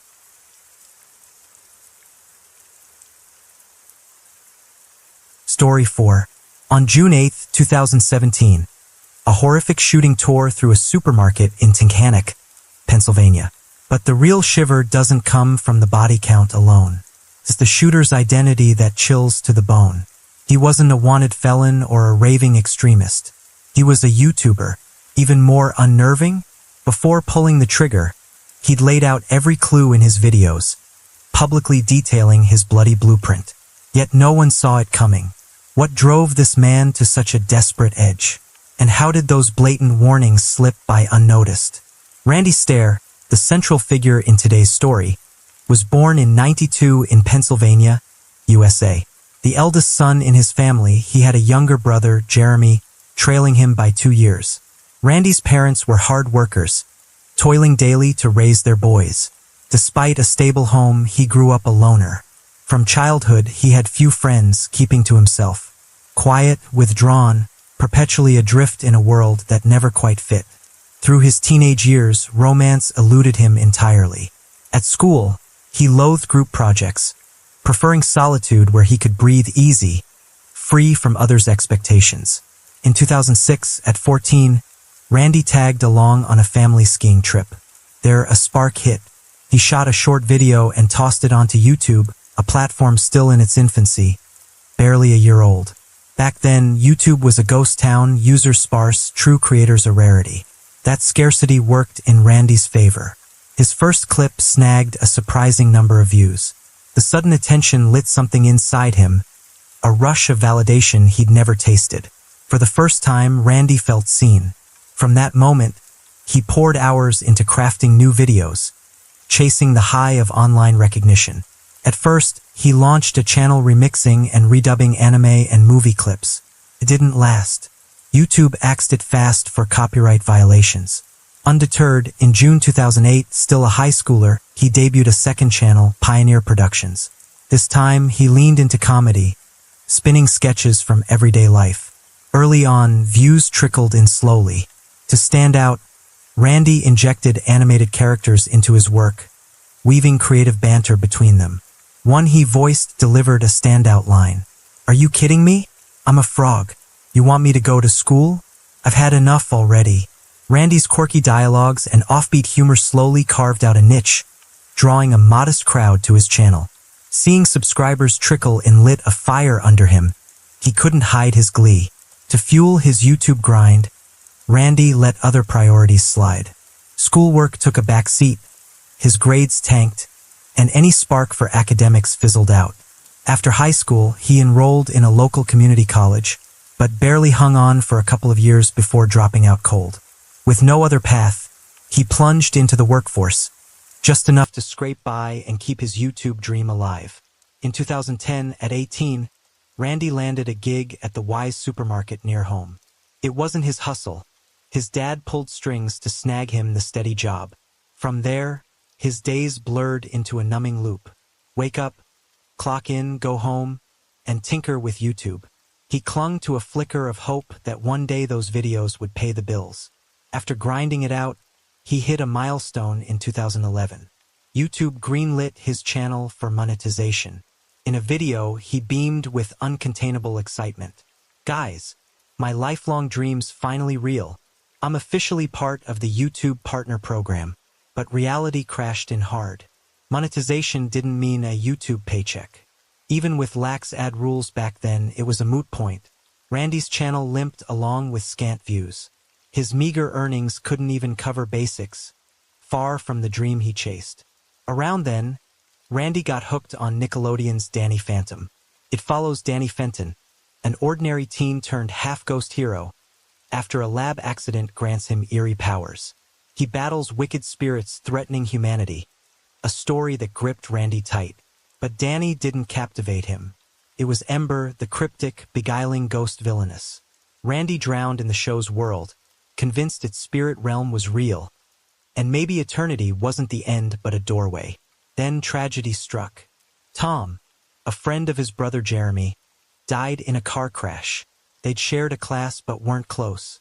Still, losing a peer shook Randy deep. The nightmare didn't end there. Soon after, Matthew, his best friend since childhood, perished in another wreck. The double blow crushed him, grief stacking atop grief. Then tragedy struck. Tom, a friend of his brother Jeremy, died in a car crash. They'd shared a class but weren't close. Still, losing a peer shook Randy deep. The nightmare didn't end there. Soon after, Matthew, his best friend since childhood, perished in another wreck. The double blow crushed him, grief stacking atop grief. That cascade of loss fueled an obsession.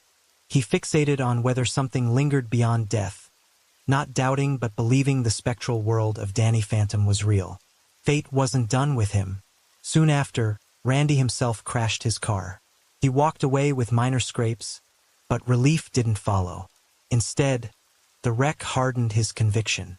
This life wasn't meant for him.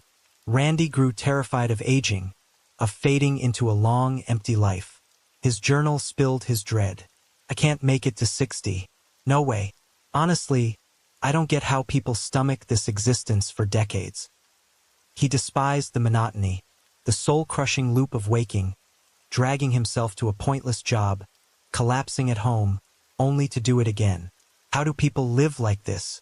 How do you all survive on this planet, decade after grinding decade? By 2014, his fixation on Ember took a darker turn. He shuttered his old YouTube channel, pouring every spare moment into learning animation and sketching. From there, he birthed a crew of characters modeled after Ember, dubbing them Ember's Ghost Squad. He even launched a fresh channel to showcase these creations.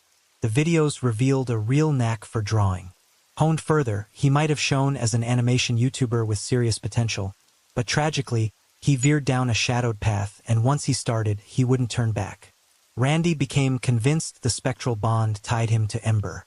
He believed death would transform him into a female spirit like her, that he didn't belong in this world at all. Only by ending his life, he thought, could he reclaim his true form. That warped notion took root, whispering escape from a reality he loathed.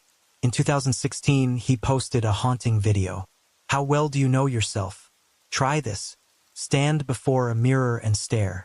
Do you really recognize who's looking back?" By then, paranoia had sunk its claws deep. He couldn't tell reality from delusion. It wasn't new. Back in high school, he'd wrestled with gender dysphoria.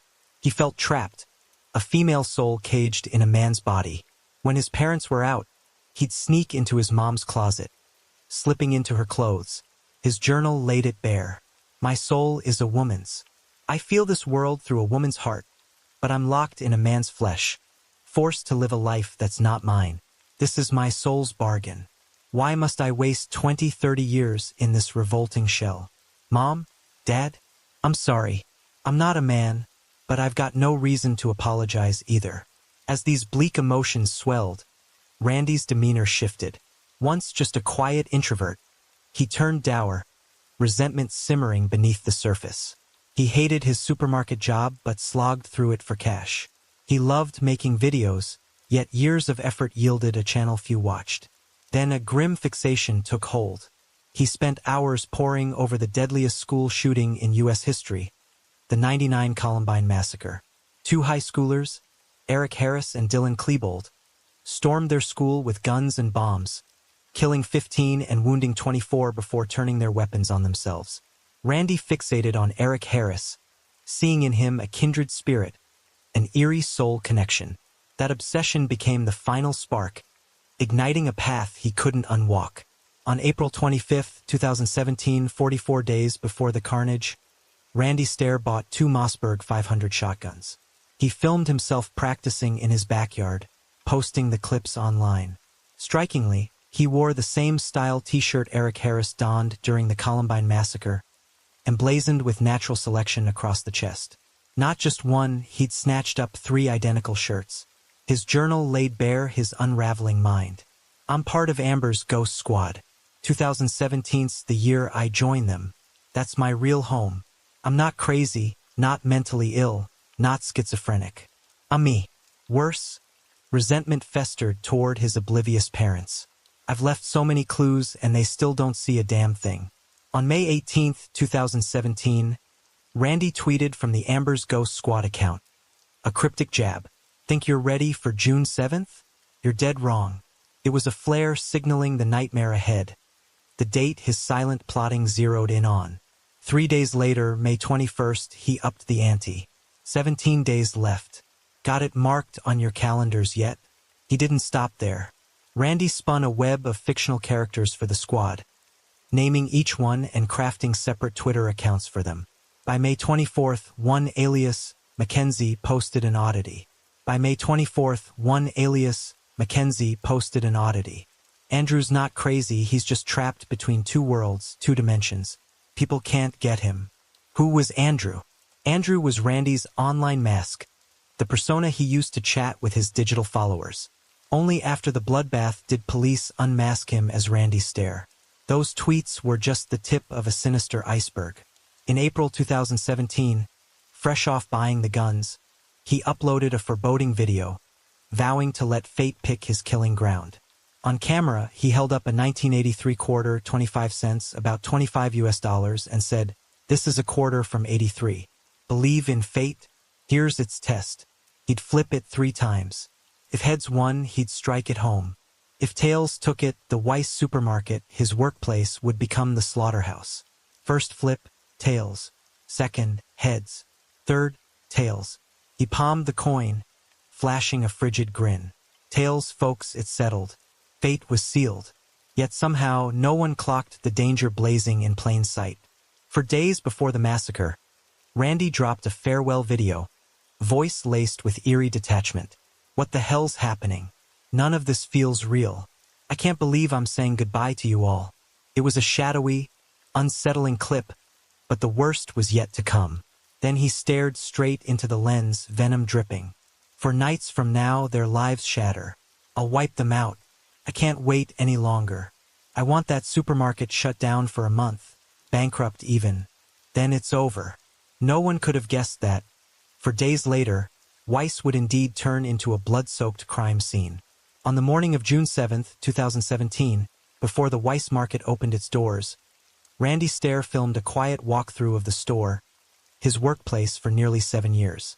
But within those familiar aisles, less than 24 hours later, a horrifying bloodbath would unfold. In the pre-dawn hours of June 8th, as the night shift wound down, Randy and 4 co-workers bustled about, stocking shelves. After a grueling shift, everyone just wanted to wrap up and head home to crash. None suspected Randy was quietly setting a nightmare in motion. He locked every exit tight. Then, with calculated menace, he stacked heavy crates against the emergency doors, turning the supermarket into a sprawling cage, trapping himself and his 4 colleagues inside. Simultaneously, he fired off cryptic tweets. To all the lovely, kind, beautiful souls out there, I hope you'll forgive me for stealing your angels away. Everything happens for a reason, good or bad. I'm sorry it ends like this. I hate goodbyes, but this time maybe it's just see you later. Caught in that lockdown store were 4 others: Victoria, 25, Brian, 47, Terry, 63, and Kristen, 25. Victoria and Kristen were sorting stock on the same aisle. Meanwhile, Randy gripped his 2 shotguns and closed in on Victoria. Without a word, he aimed at her chest and fired. The first blast roared through the silence. She barely had time to register it before, boom, a second shot tore through, obliterating her head. Just a day earlier, he'd scrawled in his journal, "I don't hate Victoria, but there's no other way. I have to take her out." Kristen, at the aisle's far end, watched the carnage unfold. Victoria's body slumped between her and Randy, mere feet away, their eyes locked for 5 agonizing seconds. A stare down where Kristen's gaze might have briefly stalled him. Seizing that split-second pause, she bolted. Shockingly, Randy didn't pursue. Instead, he wheeled toward Brian, 47, unleashing a barrage, bullets ripping through chest, back, and arms. Terry, the oldest at 63, tried to flee but didn't get far. Randy's shots caught him in the back and shoulder, dropping him cold on the spot. Now, only Randy and Kristen remained in the sprawling store. She couldn't fathom it. A cheerful, friendly coworker had morphed into a raging killer. Was this a sick prank? A real-life horror flick? Kristen held her breath, weaving through the aisles, playing hide and seek with death itself. Miraculously, she slipped into the staff office and dialed 911, her voice a trembling lifeline. Randy didn't hunt her down. Instead, he vented his fury on the store, blasting shelves, shattering glass, trashing everything in sight. Then, before police could storm in, he strode to the deli counter, pressed a shotgun to himself, and fired. His final tweet hung in the ether. "Goodbye, everyone. I'll miss you all so much." Minutes after Kristen's call, police swarmed the scene, sealing it off. A search of Randy's home uncovered a trove of grim evidence. Ammo boxes, journals, a computer, and haunting sketches. That's when the truth unraveled. This massacre had been meticulously planned, with Randy scattering warning signs for months, ignored by all. Even those closest to him missed the red flags, as if he had hoped someone would notice and stop him. "I warned you from the start," he'd written. "The clues were right there and no one saw. Welcome to reality." In another video, Randy revealed why he picked Weiss Market as the stage for his slaughter. Turns out, his father had once managed that very store. His words dripped with bitterness and betrayal toward his dad. A raw wound laid bare. "When's the last time he said he was proud of me? Let me tell you something. In elementary and middle school, I worried more than anyone else in this family about Dad dying. I loved them back then, but by high school and college, I realized I can't love them anymore." His journals traced a chilling shift over the years. Neglected in the real world, he'd poured all his hope and identity into a virtual one, the only place he felt alive. Randy called Ember his goddess. His Twitter bio read, "You have to lose to truly live. Before graves and foreign lands, I talk to myself. Today I don't hate you, but that doesn't mean I won't despise you tomorrow." The autopsy peeled back another eerie layer. Before the rampage, Randy had applied makeup, thick black eyeliner, pale purple lips, mirroring Ember's ghostly visage. His system held a heavy dose of diphenhydramine, an antihistamine that, in overdose, can spark hallucinations or kill. A risky social media fad once dared teens to overdose on diphenhydramine, killing some in the process. Could it have sparked hallucinations in Randy before the massacre? Still, one truth holds firm. His months of careful plotting, far from a sudden snap, showed chilling intent. Because of him, 3 innocents died, 3 families shattered. Victoria had just welcomed her first child. Brian was his household's backbone.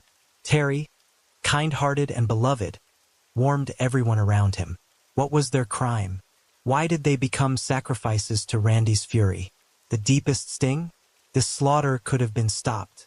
Warning signs flashed bright, countless chances for someone, especially those closest to him, to catch the drift. Maybe the real tragedy isn't just the lives lost, but the silence and apathy that let it happen.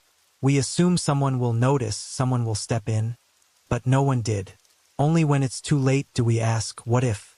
Today's world breeds loneliness, even amid millions. Silent cries for help, psychological scars, get brushed off when they don't scream loud enough. Yet a flicker of care, a moment to listen, a simple "are you okay?" could tip the scales from despair to hope. So, if someone near you is sinking into shadow, don't turn away. One small act might be the thread that tethers them to life.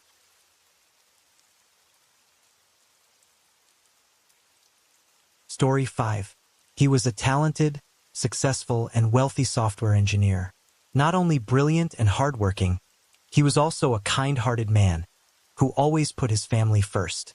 His life seemed perfect, unmarred by any flaws. She was a girl born in a poor rural village, where the dream of going to school never became a reality. With no education or prospects, her entire world was confined to a handful of words she could read, and the grueling days of scraping by to survive. They belonged to two entirely different worlds, separated not just by thousands of miles, but by the chasm of fate itself. They should have had no connection whatsoever. Yet, destiny brought them together in a way no one could have predicted, cruelly thrusting them into a merciless spiral from which there was no escape once they stepped in. Now, let's travel back to 2002 and step into a story woven with money, conspiracy, love, and betrayal. A tale where dark secrets lurk beneath a glamorous facade, and every choice comes with a steep price. Angeles City, a small city in the northern Philippines with a population of over 400,000, has a history marked by dramatic turning points. Once occupied by Japan, Angeles City later became the site of the US-built Clark Air Base, transforming it into a key strategic hub. The presence of the American military brought a wave of immigrants and attracted countless Filipino workers seeking a livelihood. At its peak, the city thrived, especially after nightfall, when dazzling lights mingled with pulsating music. Foreign soldiers indulged in endless nights of drinking and revelry alongside women draped in alluring, captivating beauty. Even after the U.S. military withdrew, Angeles City retained its vibrant energy. Bars, casinos, and karaoke lounges sprang up like mushrooms, turning the city into a hotspot in Southeast Asia, renowned for its electrifying nightlife. It also earned a more sinister nickname, the City of Sin, and it was in this very place that the story we're about to tell unfolded. Stephen Davis, a brilliant young software engineer who had risen to a leadership position at a company in the Philippines. Earning over £60,000 a year, he was the epitome of a winner in the game of life. Born on March 27, 1970, in Nottingham, England, Stephen grew up in an ordinary family. His parents had 3 children, and as the eldest, he had 2 younger sisters. As a child, Stephen was a bit mischievous, but still a good kid, always getting along well with his family. Their lives flowed peacefully, seemingly destined to remain that way, until a devastating tragedy struck when he was 14. Stephen's father died in a car accident, leaving an unfillable void. The shock transformed Stephen overnight, from a naive child to a mature young man in the blink of an eye. As the only man in the household, Stephen took on the responsibility of caring for his mother and 2 sisters. From that moment, he became incredibly diligent, tending to his family's every need, ensuring they never lacked for anything. A few years later, his mother remarried a man named Alan. Alan's arrival brought joy back to the family. He bonded well with the 3 children, and quickly became the new pillar of the household. This gave Stephen more time to pursue his passion for computers. Whenever he had a free moment, Stephen would sit in front of a screen, tirelessly studying every detail. He didn't hang out with friends or care for social gatherings, but that focus led to remarkable achievements. After years of self-study, Stephen not only mastered computer hardware, but also became proficient in programming, a highly promising skill in the 1980s. As expected, his exceptional self-taught talent landed him his first job, making his family immensely proud. From then on, Stephen poured his heart into his career. At 21, his outstanding abilities caught the eye of a company in Hong Kong, which offered him a salary 3 times higher just to bring the young man on board. The lucrative offer was too tempting for Stephen to resist. He also saw it as a chance to travel the world and broaden his horizons. His mother, Margaret, though reluctant to part with her son, didn't want to hold him back. In the end, she let Stephen go, supporting him in chasing his dreams. Keep the name Margaret in mind. She's a key figure in today's story. With his new job, Stephen threw himself into work relentlessly. Before long, he had carved out a solid position for himself in Hong Kong. A high salary and a smooth career made his life increasingly comfortable and prosperous. Yet, no matter how busy he was, weekends were still a time to unwind.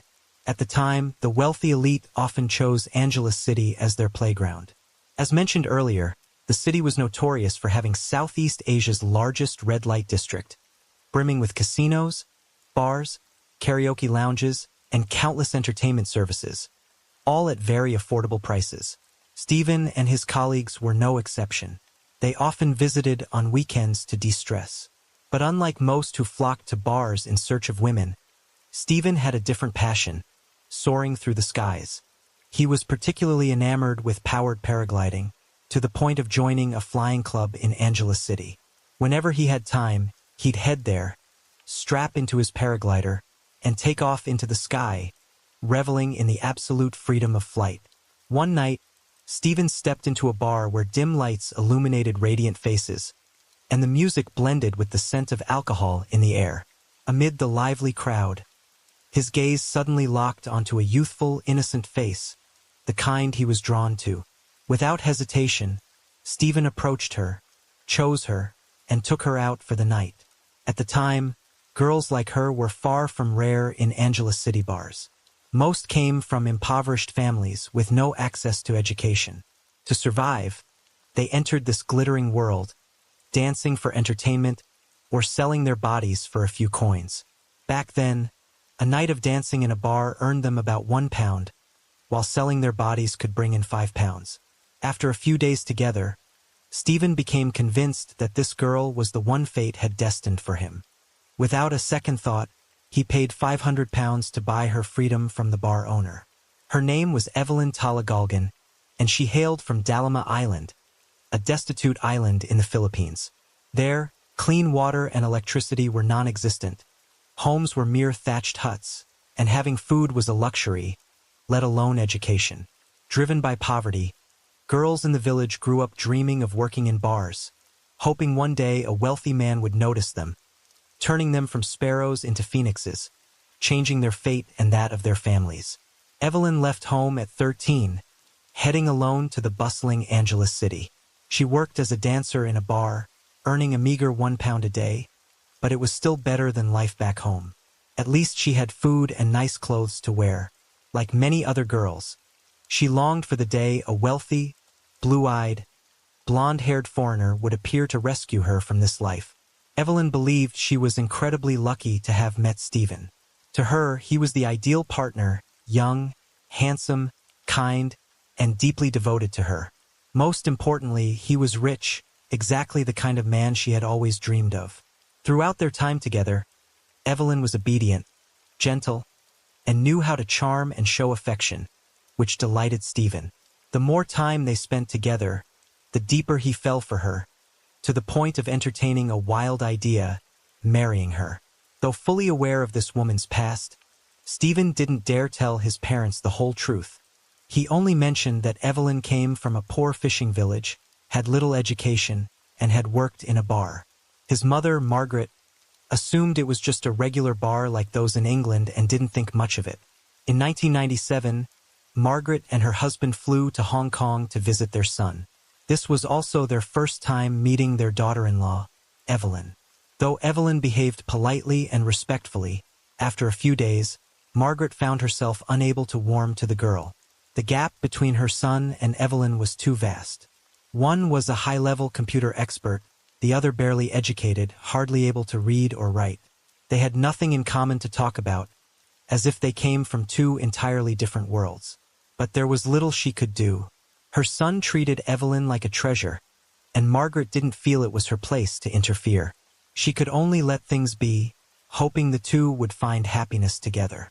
In March 1997, Stephen and Evelyn officially registered their marriage in Hong Kong.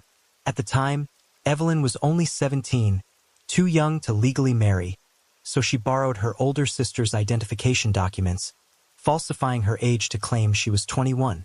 Shortly after their marriage, Evelyn became pregnant and gave birth to their daughter, Jessica. 2 years later, their son, Joshua, was born. The family of 4 lived in blissful harmony, their home filled with laughter. Not long after Joshua's birth, Stephen began considering a move to the Philippines, returning to Angeles City, the place where he and Evelyn first met. Beyond sentimental reasons, there was a practical motive. The parent company in Hong Kong had just opened a branch in Makati, and Stephen was appointed as its director. His monthly salary reached £5,000, a top-tier income in the Philippines at the time. Stephen rented a villa in an affluent neighborhood in Angeles City, about a 3-hour drive from the company for his wife and children to live in. He also provided Evelyn with a monthly allowance of £1,000, an amount equivalent to the annual income of an average Filipino at the time. Additionally, he hired a housemaid to handle chores and childcare, none other than Evelyn's older sister. With this arrangement, the household ran smoothly, and Evelyn didn't have to lift a finger. In just a few years, Evelyn had gone from a bar dancer earning £1 to £5 a night to a wealthy wife with a £1,000 monthly allowance. Her family back in the village also reaped the benefits of this marriage. Stephen sent a substantial sum to his father-in-law, enabling them to buy a fishing boat and build the first brick house in their village. Since latching onto Stephen, Evelyn and her family had completely transformed their lives, becoming the envy of their entire village. As for Stephen, his life was equally fulfilling. A happy family, a thriving career, a beautiful wife, and obedient children. But human greed knows no bounds. A meticulously planned murder plot was slowly tightening its grip around him. On July 17, 2002, a seemingly ordinary Wednesday, Stephen and his colleague Michael had to work late due to a heavy workload, staying at the office until 10 p.m. By the time they finished packing up and returned to their rented apartment near the company, it was 10:45 p.m. Exhausted, Stephen collapsed onto his bed and fell into a deep sleep almost instantly. Michael, however, couldn't rest. His girlfriend was on a flight from Hong Kong to the Philippines to reunite with him, leaving him eagerly awaiting her arrival. It wasn't until 1 a.m. that he picked her up from the airport and brought her back to the apartment. After washing up and resting briefly, the two finally drifted off to sleep. But their rest was short-lived. Michael's girlfriend suddenly sensed something unusual. Footsteps outside the door, flickering lights seeping through the crack. Michael briefly thought it might be Stephen waking up, but before he could call out, the door was violently kicked open. 3 unfamiliar men burst in, guns in hand. One of them pointed a pistol at Michael's head and shouted something in Filipino. When Michael responded with a denial, the 3 men quickly retreated, immediately storming into the next room, Stephen's room. Just seconds later, deafening gunshots rang out, followed by the sound of frantic footsteps racing down the stairs. The roar of a car engine tore through the stillness of the night. It all happened so fast that by the time Michael came to his senses, it was too late. Stephen lay slumped in a pool of blood, his breathing already gone. Michael immediately called the police. An ambulance arrived swiftly and rushed Stephen to the hospital, but it was futile. He was gone. At the same time, Michael tried to contact Evelyn. Took 4 hours for her to finally answer the phone. Michael assumed that upon hearing the tragic news, Evelyn would immediately inform Stephen's parents in England, but she did nothing of the sort. With no other choice, Michael called Margaret himself. When she heard her son had been murdered, Margaret was stunned, her body going limp as she collapsed into a chair. It took her a full hour to regain her composure, just enough to arrange a flight to the Philippines with her husband. 2 days later, at the funeral home, Margaret and her husband saw their son again, but only as a cold, lifeless body. Overwhelmed with grief, they immediately sought out the police to demand answers. Perhaps fearing that a murder involving a British citizen might spark diplomatic issues, or for reasons unknown, the Philippine police conducted their investigation with suspicious haste. They suggested the mastermind could be a business partner or rival of Stephen's, and within just one day, they concluded it was a killing driven by a business dispute. But Margaret was quick to question this. If this truly was a targeted hit over a commercial conflict, why was Michael unharmed? Especially since he recalled a crucial detail from that night. The three intruders had asked, "Is this him? Are you sure it's the right guy?" Clearly, they were after a specific target. Just days later, the Philippine police abruptly changed their story, claiming it was a case of mistaken robbery. Yet Margaret remained unconvinced. She grew increasingly suspicious of her daughter-in-law, Evelyn, sensing something deeply sinister. She stated with unwavering certainty, this wasn't just a woman's intuition. It was backed by a series of disturbing details Margaret had uncovered. First, when Stephen was killed, Evelyn didn't bother to notify his family. It was Michael who broke the news. For a wife who had just lost her husband to be so indifferent, wasn't that beyond strange? Second, when Margaret and her husband arrived at the funeral home, Evelyn didn't greet them or offer any comfort. Her demeanor was that of a stranger, completely detached, showing not even a hint of grief. The first thing she asked was, "Did he say anything?" Then she brought up money. Her coldness was profoundly suspicious. Third, Evelyn let slip a detail that raised Margaret's suspicions. She mentioned they had been in the apartment for 20 minutes. This information had never been publicly disclosed by the police. How could Evelyn know the exact time frame unless she was involved? Fourth, a few months earlier, when Margaret visited Stephen in the Philippines, she had inadvertently recorded Evelyn making a secretive phone call behind everyone's back. Evelyn sounded cheerful, even laughing heartily. At the time, Margaret found it odd. But now, in hindsight, it only deepened her doubts. Fifth, Stephen had once confided in his mother that his marriage was falling apart. Evelyn did nothing but spend money, even secretly stealing from him. She neglected their children, constantly making demands. Sixth, while sorting through Stephen's belongings, Margaret found a pawn shop receipt dated 2 weeks before his death. The item pawned was Stephen's wedding ring, and the person who pawned it was Evelyn. Seventh, when Margaret had previously tried to help Evelyn pay rent, the landlord revealed a shocking truth. When Stephen was at work, Evelyn frequently brought various men to the house, making the apartment a noisy hub. The landlord was so fed up that they no longer wanted to rent to them. Piece by piece, the clues came together, forming a chilling picture. Evelyn was clearly hiding dark secrets, and all these signs pointed to her involvement in Stephen's death.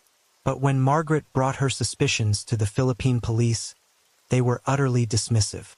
The only response she received was, "There's not enough evidence." In reality, crime in the area was rampant. Robberies, thefts, and assaults were commonplace. The police lacked the manpower to investigate every case thoroughly, especially those without pressure from the media or authorities. Frustrated by the police's indifference, Margaret turned to the British Embassy in the Philippines for help. To her surprise, the embassy showed little interest. Perhaps they were too accustomed to the chaos of the region, knowing investigations here rarely led anywhere. In the end, they gently advised her, "You should leave and go back home." Those words plunged Margaret into a pit of despair. In a foreign land with no one to help and the authorities indifferent, what could she, a lone woman, do? This very indifference likely emboldened the true culprit to act so brazenly, without fear of consequences. But Margaret wasn't just a grieving woman. She was a mother who couldn't accept her son's unjust death being ignored, with no one seeking justice.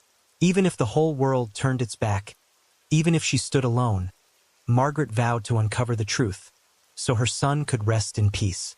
Investigating on her own was a dangerous and daunting path. A local bluntly warned her, "Anyone who benefits from Stephen's death sees you as a threat, and obstacles get removed." In other words, she could be the next target. Yet this woman didn't waver. From that moment, she was no longer just a grieving mother. She had transformed into a goddess of vengeance, determined to find the killer. Margaret bought notebooks, a recorder, and various investigative tools, meticulously analyzing every detail of the case. In her notes, she wrote, "Why was Evelyn so desperate for money? What was she spending it on? Who was she secretly contacting? A lover, perhaps? Who were the men frequently visiting the house when Stephen was away? Could one of them be the killer? It all seemed plausible, but investigating alone was impossible. So Margaret decided to spend a significant sum to hire a local private investigator, tasking them with following Evelyn 24/7. At the same time, she actively reached out to Evelyn's relatives, friends, and neighbors. Her method was simple: money for information. Surprisingly, this approach, which seemed unlikely to work, proved incredibly effective. Some of Stephen's colleagues revealed that his marriage to Evelyn had long been crumbling. At first, there was still some affection between them, but in recent months, things had become extremely tense. The reason? Evelyn had taken a lover. Not only that, she did nothing but spend money, even to the point of stealing from her husband. Evelyn's irresponsibility reached its peak when Stephen discovered that their daughter, Jessica, despite being of school age, had never been enrolled. The tuition money had been taken by Evelyn long ago, unbeknownst to him. Furious but still holding on to a shred of hope, Stephen sat down to talk with his wife. He proposed that if she ended things with her lover, they could salvage their marriage. He gave her two options. Either you go to school to get an education or you find a job. But for someone like Evelyn, accustomed to a life of dependency and laziness, how could she accept either option? In the end, Stephen had no choice but to cut off her allowance entirely. This decision was far from simple, could push her to act recklessly. Some colleagues warned Stephen to be cautious, to avoid letting this woman bite back when cornered. Yet Stephen remained calm. Tensions between the two escalated beyond reconciliation. Finally, Stephen decided to move out, renting an apartment near his company to limit his time at home. His life began to revolve around late-night drinks and bar visits, a way to escape the turmoil caused by Evelyn. Another crucial clue soon emerged. Evelyn was intimately involved with a man named Arnold. The two were often seen embracing, displaying overly affectionate behavior. This man was very likely her lover. Meanwhile, after days of surveillance, the private investigator discovered two men frequently sneaking in and out of Evelyn's house. One of them was Arnold. Not only that, the investigator captured clear photos of them. With this evidence, the police finally took decisive action. They swiftly arrested the two suspicious men, Arnold and his accomplice Alexander, who worked in the same trade. Ironically, due to the police's limited budget, all travel expenses from Makati to Angeles City for the investigation and arrests were covered by Margaret. She even had to pay for the police's fuel costs. After the suspects were apprehended, a key witness emerged: Michael. On the night of the murder, Michael had seen the killers firsthand. So, upon arriving at the police station, he immediately recognized the two men in custody as the gunmen who attacked them that night. With the direct testimony of a witness on August 16, 2002, Arnold and Alexander were officially charged with murder. Normally, apprehending the culprits would be cause for relief, but things were far from straightforward. A sympathetic officer secretly warned Margaret that this case was anything but simple. At the same time, the British Embassy issued an ultimatum, demanding she leave the Philippines immediately or face grave danger. The reason? The two men just arrested were former anti-drug police officers. They not only had ties to the police force, but were also connected to local criminal gangs. Now, charged with murder, their associates might attempt a rescue or worse, silence Margaret to erase all evidence. If anything happened to her, with no plaintiff left, the case would be buried forever. After careful consideration, Margaret decided to temporarily withdraw, seeking safety elsewhere. Though she chose to leave, Margaret remained deeply worried about the safety of her two grandchildren. Following the British Embassy's advice, she agreed to return to the UK. But before departing, she wanted to do one last thing. She contacted Evelyn, offering a sum of money in exchange for taking Jessica on a one-week trip. Seeing the immediate benefit, Evelyn quickly agreed and handed over Jessica's passport. In September 2002, after over a month of tension and grief, Margaret and her husband finally left the haunting city, safely returning to the UK. Most importantly, they successfully brought Jessica with them. Though 2 of the killers had been caught, Margaret had no intention of stopping. A third gunman was still at large, and more crucially, the true mastermind had yet to be exposed. However, returning to the Philippines at this point was impossible. The British Embassy had made it clear, if she returned, her life would be in danger. To make matters worse, Evelyn was furious upon discovering her mother-in-law had taken Jessica out of the Philippines. In a rage, she immediately filed a lawsuit against Margaret, accusing her of kidnapping. This meant that if Margaret set foot in a Philippine airport, she could be arrested on the spot. But Margaret refused to give up. She was determined to see the case through, even if she couldn't be physically present. She sent emails to anyone who might pressure the Philippine police, from British MPs and lawyers, both domestic and international, to the British Embassy in the Philippines. At the same time, she continued hiring private investigators, gathering information from Evelyn's friends and acquaintances. Whenever a lead required police action, Margaret had to cover their fuel expenses yet again. These costs were astronomical, but Margaret never hesitated. When her savings ran dry, she didn't think twice about mortgaging her house to fund the investigation. Her efforts didn't stop there. She also wanted to bring her grandson Joshua to the UK. When Evelyn learned of this, her anger intensified. Through a mediator, she declared in fury, "Taking my daughter wasn't enough, and now you want my son too." Her words were nothing short of a threat, heightening Margaret's fears for Joshua's safety. Desperate, she sought information from Evelyn's close contacts, hoping someone knew the boy's whereabouts. If you're wondering why these people were so willing to help Margaret, the answer is simple. Beyond the money, many of them genuinely despised Evelyn. Since gaining wealth, Evelyn had treated her less fortunate relatives with contempt. Her cruel words and actions turned former allies into enemies. Through her persistence, Margaret finally received a crucial tip from one of Evelyn's relatives. Joshua was on Durham Island, living with his maternal grandparents. Margaret immediately reached out to the grandparents. In truth, the elderly couple no longer had any affection for Evelyn. Since Stephen, their ATM, was gone, everything had changed. This fractured relationship gave Margaret an opportunity. She offered over £3,000 to bring Joshua to the UK. After weighing their options, the grandparents realized they couldn't raise the child properly. By letting him go, they'd not only be relieved of the burden, but also gain a substantial sum, so they quickly agreed. After over a month of negotiations and navigating complex paperwork, Joshua was finally brought to the UK. But upon seeing him, Margaret was horrified. Joshua was severely malnourished, his eyes sunken, his body frail. Even more alarming, his ankles bore clear marks of being tied, evidence he had been bound to prevent escape. While working to care for and help Joshua recover, Margaret never stopped investigating the case. After months of relentless pursuit, she finally achieved a major breakthrough, thanks to a revelation from Evelyn's aunt. The woman identified the third gunman, Robin Budize. Ironically, Robin was none other than the husband of Gina, Evelyn's sister. However, Robin had fled immediately after the murder, and despite the time that had passed, the Philippine police had yet to apprehend him. On June 14, 2003, 11 months after the murder, the Philippine police finally tracked down and apprehended Robin. Under the pressure of the investigation, Robin quickly offered to cooperate. He agreed to testify against Evelyn, promising to reveal the entire truth without holding anything back, in hopes of receiving a lighter sentence.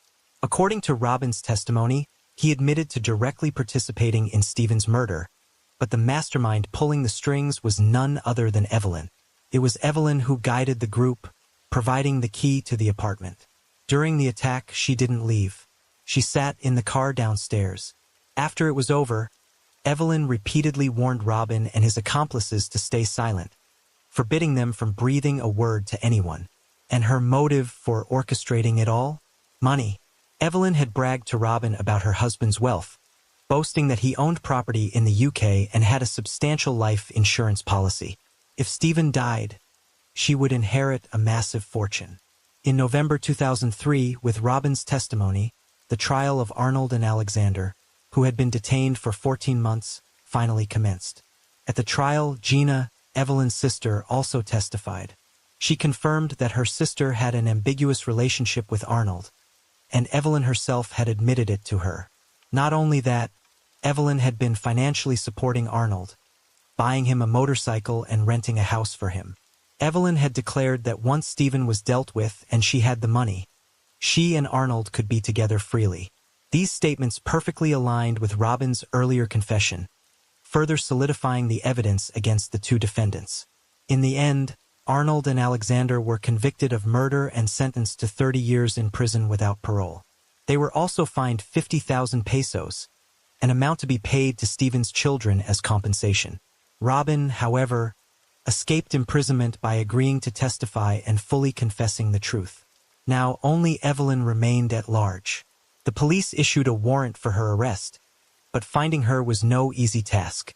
The Philippines, with over 7,000 islands and a lack of robust surveillance systems, made it simple for Evelyn to disappear into a remote hideout, rendering her capture incredibly difficult. Time passed quietly, and months later, there were still no leads. The Philippine police weren't particularly eager. Suspects going off the grid were hardly uncommon for them. But Margaret wasn't like that for her.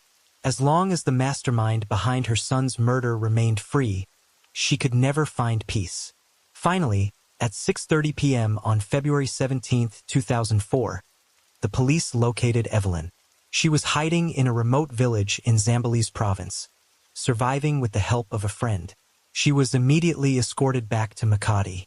Even then, Evelyn loudly proclaimed her innocence. She insisted she hadn't been on the run, claiming she was simply living a normal life. Notably, by this point, Evelyn had been completely abandoned by her family and relatives. Some even expressed disgust, declaring that having a husband-killer in the family was an unforgivable disgrace. During her time awaiting trial, no one visited her except her father. Those once close to Evelyn no longer cared whether she lived or died. At the trial, Evelyn continued to deny all charges. She insisted on her innocence, even claiming to have an alibi.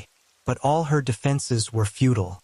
The police had gathered ample evidence, summoning 14 witnesses to testify and building a tight, comprehensive chain of proof. Meanwhile, Evelyn couldn't produce a single witness to support her so-called alibi. On November 25, 2004, the day of the final verdict, Margaret and her husband once again traveled thousands of miles to the Philippines. They wanted to witness firsthand the sentencing of the woman who had killed their son. In a cramped courtroom in Manila, as Evelyn was brought in, she maintained a calm demeanor, showing no signs of worry. She didn't even glance at Margaret and her husband sitting nearby. But the moment the judge declared her guilty of murder, sentencing her to 40 years in prison without parole, her face froze, her eyes filled with shock. Margaret had never expected a death penalty. For her, this outcome was more than enough to feel satisfied, enough for Stephen's soul to rest in peace. After leaving the courtroom, Margaret requested to meet Evelyn. She wanted to see if Evelyn had anything to say. But Evelyn sat there coldly, putting on her glasses, not even bothering to stand. When asked about her children, she said she missed them dearly, but her face betrayed no emotion. Even so, Margaret left her a small notebook filled with drawings by the children. She also promised to send regular letters so Evelyn could know how her children were growing up. But that was all she could do. From now on, Margaret hoped Evelyn would truly reflect on her crimes behind bars. Looking back on the entire case, Evelyn once had the chance to transform her life, to hold a future many could only dream of. Yet she never cherished the happiness she had. Many couldn't understand why Evelyn had gone down this path. But for Margaret, the answer was clear. From the very beginning, Evelyn only cared about money. She never loved Stephen, never saw him as a true partner. To her, money mattered more than anything. And people like that are the most dangerous, willing to do anything, even commit heinous crimes like murder, to achieve their goals. Margaret's story of vengeance quickly captured widespread attention. After the case concluded, numerous newspapers published articles about her, praising her as a courageous, resilient mother who never backed down in her quest for justice for her son. Without Margaret's persistence, this case might have faded into obscurity with the culprits walking free. In fact, the 14 witnesses who testified, along with those who helped Margaret gather evidence, had all faced threats. Some even had to relocate multiple times to avoid retaliation, showing that the perpetrators weren't just ordinary criminals. They had sophisticated methods. Fortunately, thanks to international attention, the case was finally taken seriously by the police, leading to a fair trial that delivered justice for Stephen. Margaret, this remarkable mother, endured 2.5 years of torment from the day her son was murdered to the day Evelyn was sentenced. Not a single night did she sleep peacefully. Not a single day did she stop seeking justice for her son. She had spent nearly her entire fortune pursuing the truth, even mortgaging her house twice. In the aftermath, Margaret decided to document her arduous journey in a book titled For the Love of My Son, a work that recounts every detail of her unrelenting battle against the perpetrators.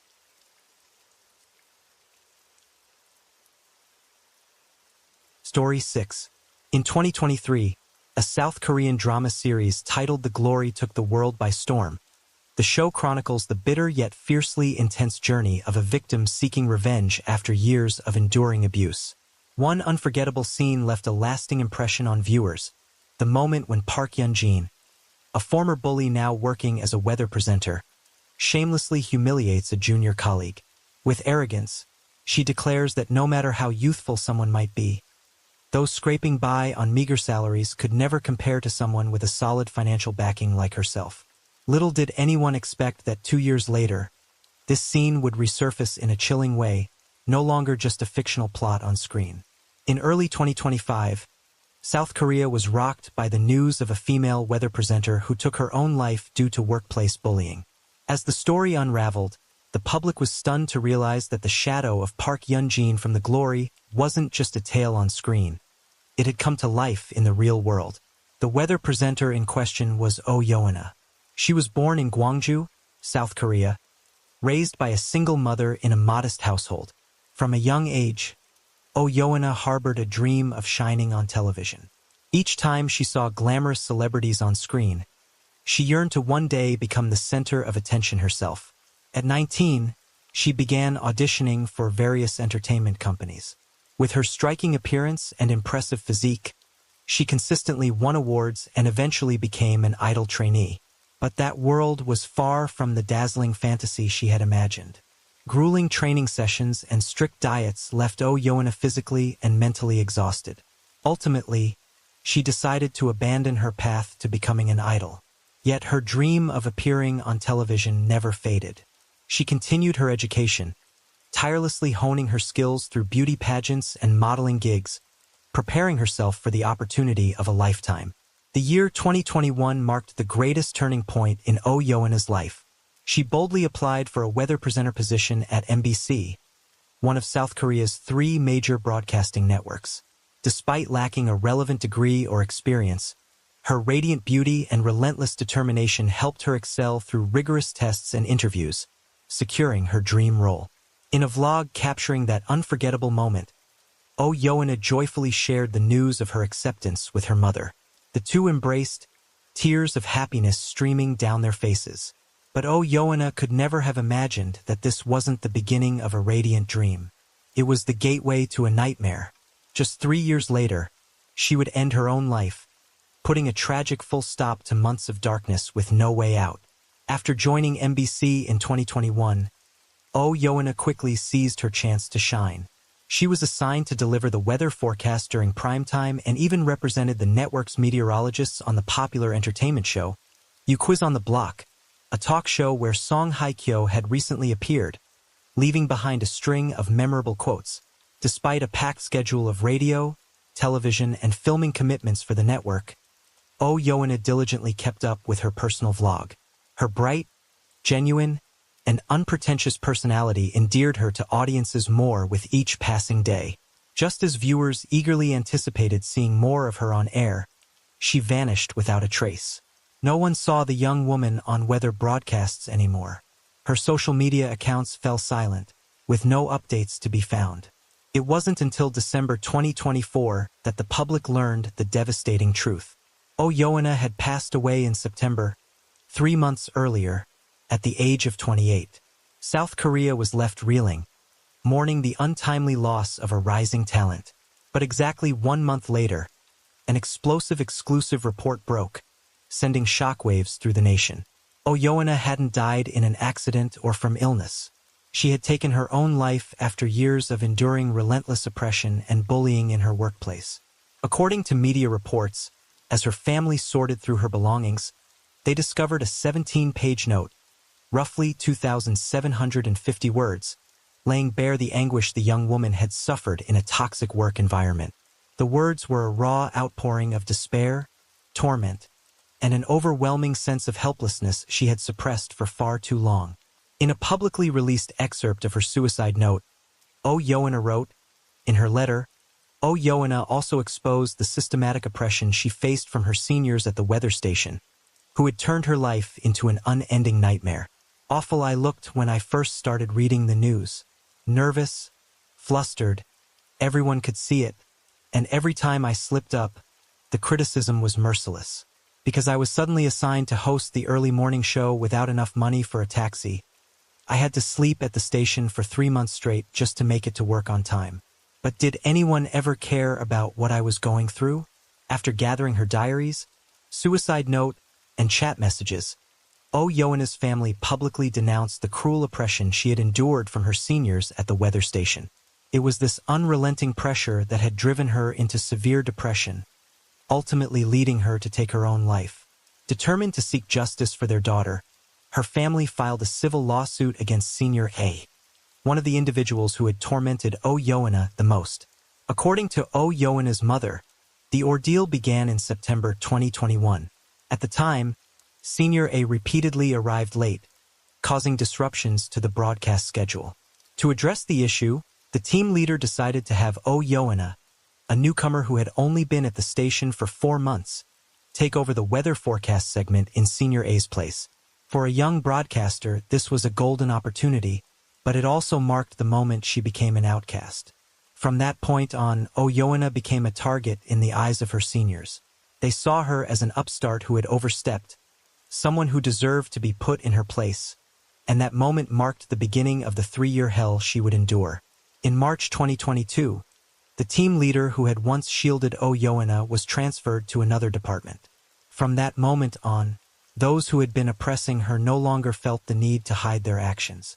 They began openly bullying, humiliating, and mentally tormenting Oh Yoana in every way imaginable. They blamed her for every mistake that aired on television, even when the errors were their own. When she caught and corrected misinformation in the weather reports, they branded her as arrogant and disrespectful to her seniors. After work hours, they would summon her back to the station to teach her a lesson, hurling degrading insults her way. Oh Yoana had no way to fight back. Her tormentors were seasoned seniors with years of experience, and she could do nothing but grit her teeth and endure, day after day, for over 6 grueling months. But the nightmare was far from over. Just when it seemed her suffering might eventually subside, Oh Yoana received an unexpected invitation at the end of 2022 to appear on the high-profile talk show, You Quiz on the Block. This opportunity became the final straw, igniting the fury of her seniors at the station. They couldn't stomach the idea of a nobody junior like her getting a chance to appear on national television. In front of their colleagues, they openly mocked her, sneering, "Who do you think you are to get invited to that show? What are you even going to talk about on TV? What do you have to show off?" Their jealousy reached a boiling point, leading them to create a private group chat, deliberately excluding Oh Yoana and another female colleague named Kim Chai-rin. In this chat, they viciously insulted and disparaged both women. Oh Yoana is absolutely insane. Kim Chai-rin isn't any better. I only gave her a couple of pointers, and she already started acting up. These hateful and contemptuous words were just a fraction of the prolonged isolation, scorn, and torment Oh Yoana had to endure. The young woman who once beamed with radiant smiles on air had been utterly broken by her heartless colleagues. According to Oh Yoana's mother, her daughter was never a defiant or reckless junior. After being reprimanded by her seniors, she would reflect on herself, recognizing areas where she needed to improve. Despite her demanding schedule, Yoana invested a significant amount of money in a broadcasting training course, hoping to earn their recognition. But all her efforts were in vain.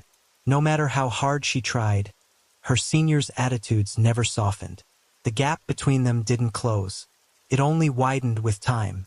In South Korea, weathercasters like Yoana are not full-time employees, but freelancers, signing contracts with networks on a yearly basis. This means their salaries are often meager, sometimes barely meeting the minimum wage. Yet the job is far more demanding than simply standing in front of a camera and reading the weather. They must independently contact the meteorological agency, verify information, and write their own scripts. To appear on the 6 a.m. broadcast, they need to be at the station by 2 or 3 a.m. to prepare. Under the bright studio lights, everything may seem glamorous, but the reality is riddled with challenges and pressure.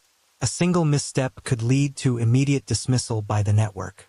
For Yoana, a young broadcaster, this fear loomed over her every single day. On one side, she was haunted by the demands of her job, where a single mistake could cost her everything. On the other, her ruthless seniors trampled on her self-esteem daily, making her feel worthless and inadequate. Yoana was utterly drained, yet she couldn't find peace even in sleep. Her mother watched in anguish as her daughter grew increasingly frail and hollow. She pleaded with Yoana to quit the job multiple times, but the young woman remained determined to persevere. To make ends meet, Yoana took on a slew of side jobs, working as a fitness trainer, a restaurant server, and even a freelance writer. She once confided in her mother, "Only when my body is exhausted to the point of collapse can I finally fall asleep. Only when I have enough money can I keep improving myself. I still want to be a great weathercaster." But Yoana's condition showed no signs of improving. After repeated attempts to convince her, her mother finally took her daughter to a psychiatric hospital for evaluation. At the psychiatric hospital, Yoana was diagnosed with clinical depression. In her medical records, the doctor detailed her psychological state at the time. The moment the patient steps into her workplace, she becomes overwhelmed with anxiety and fear.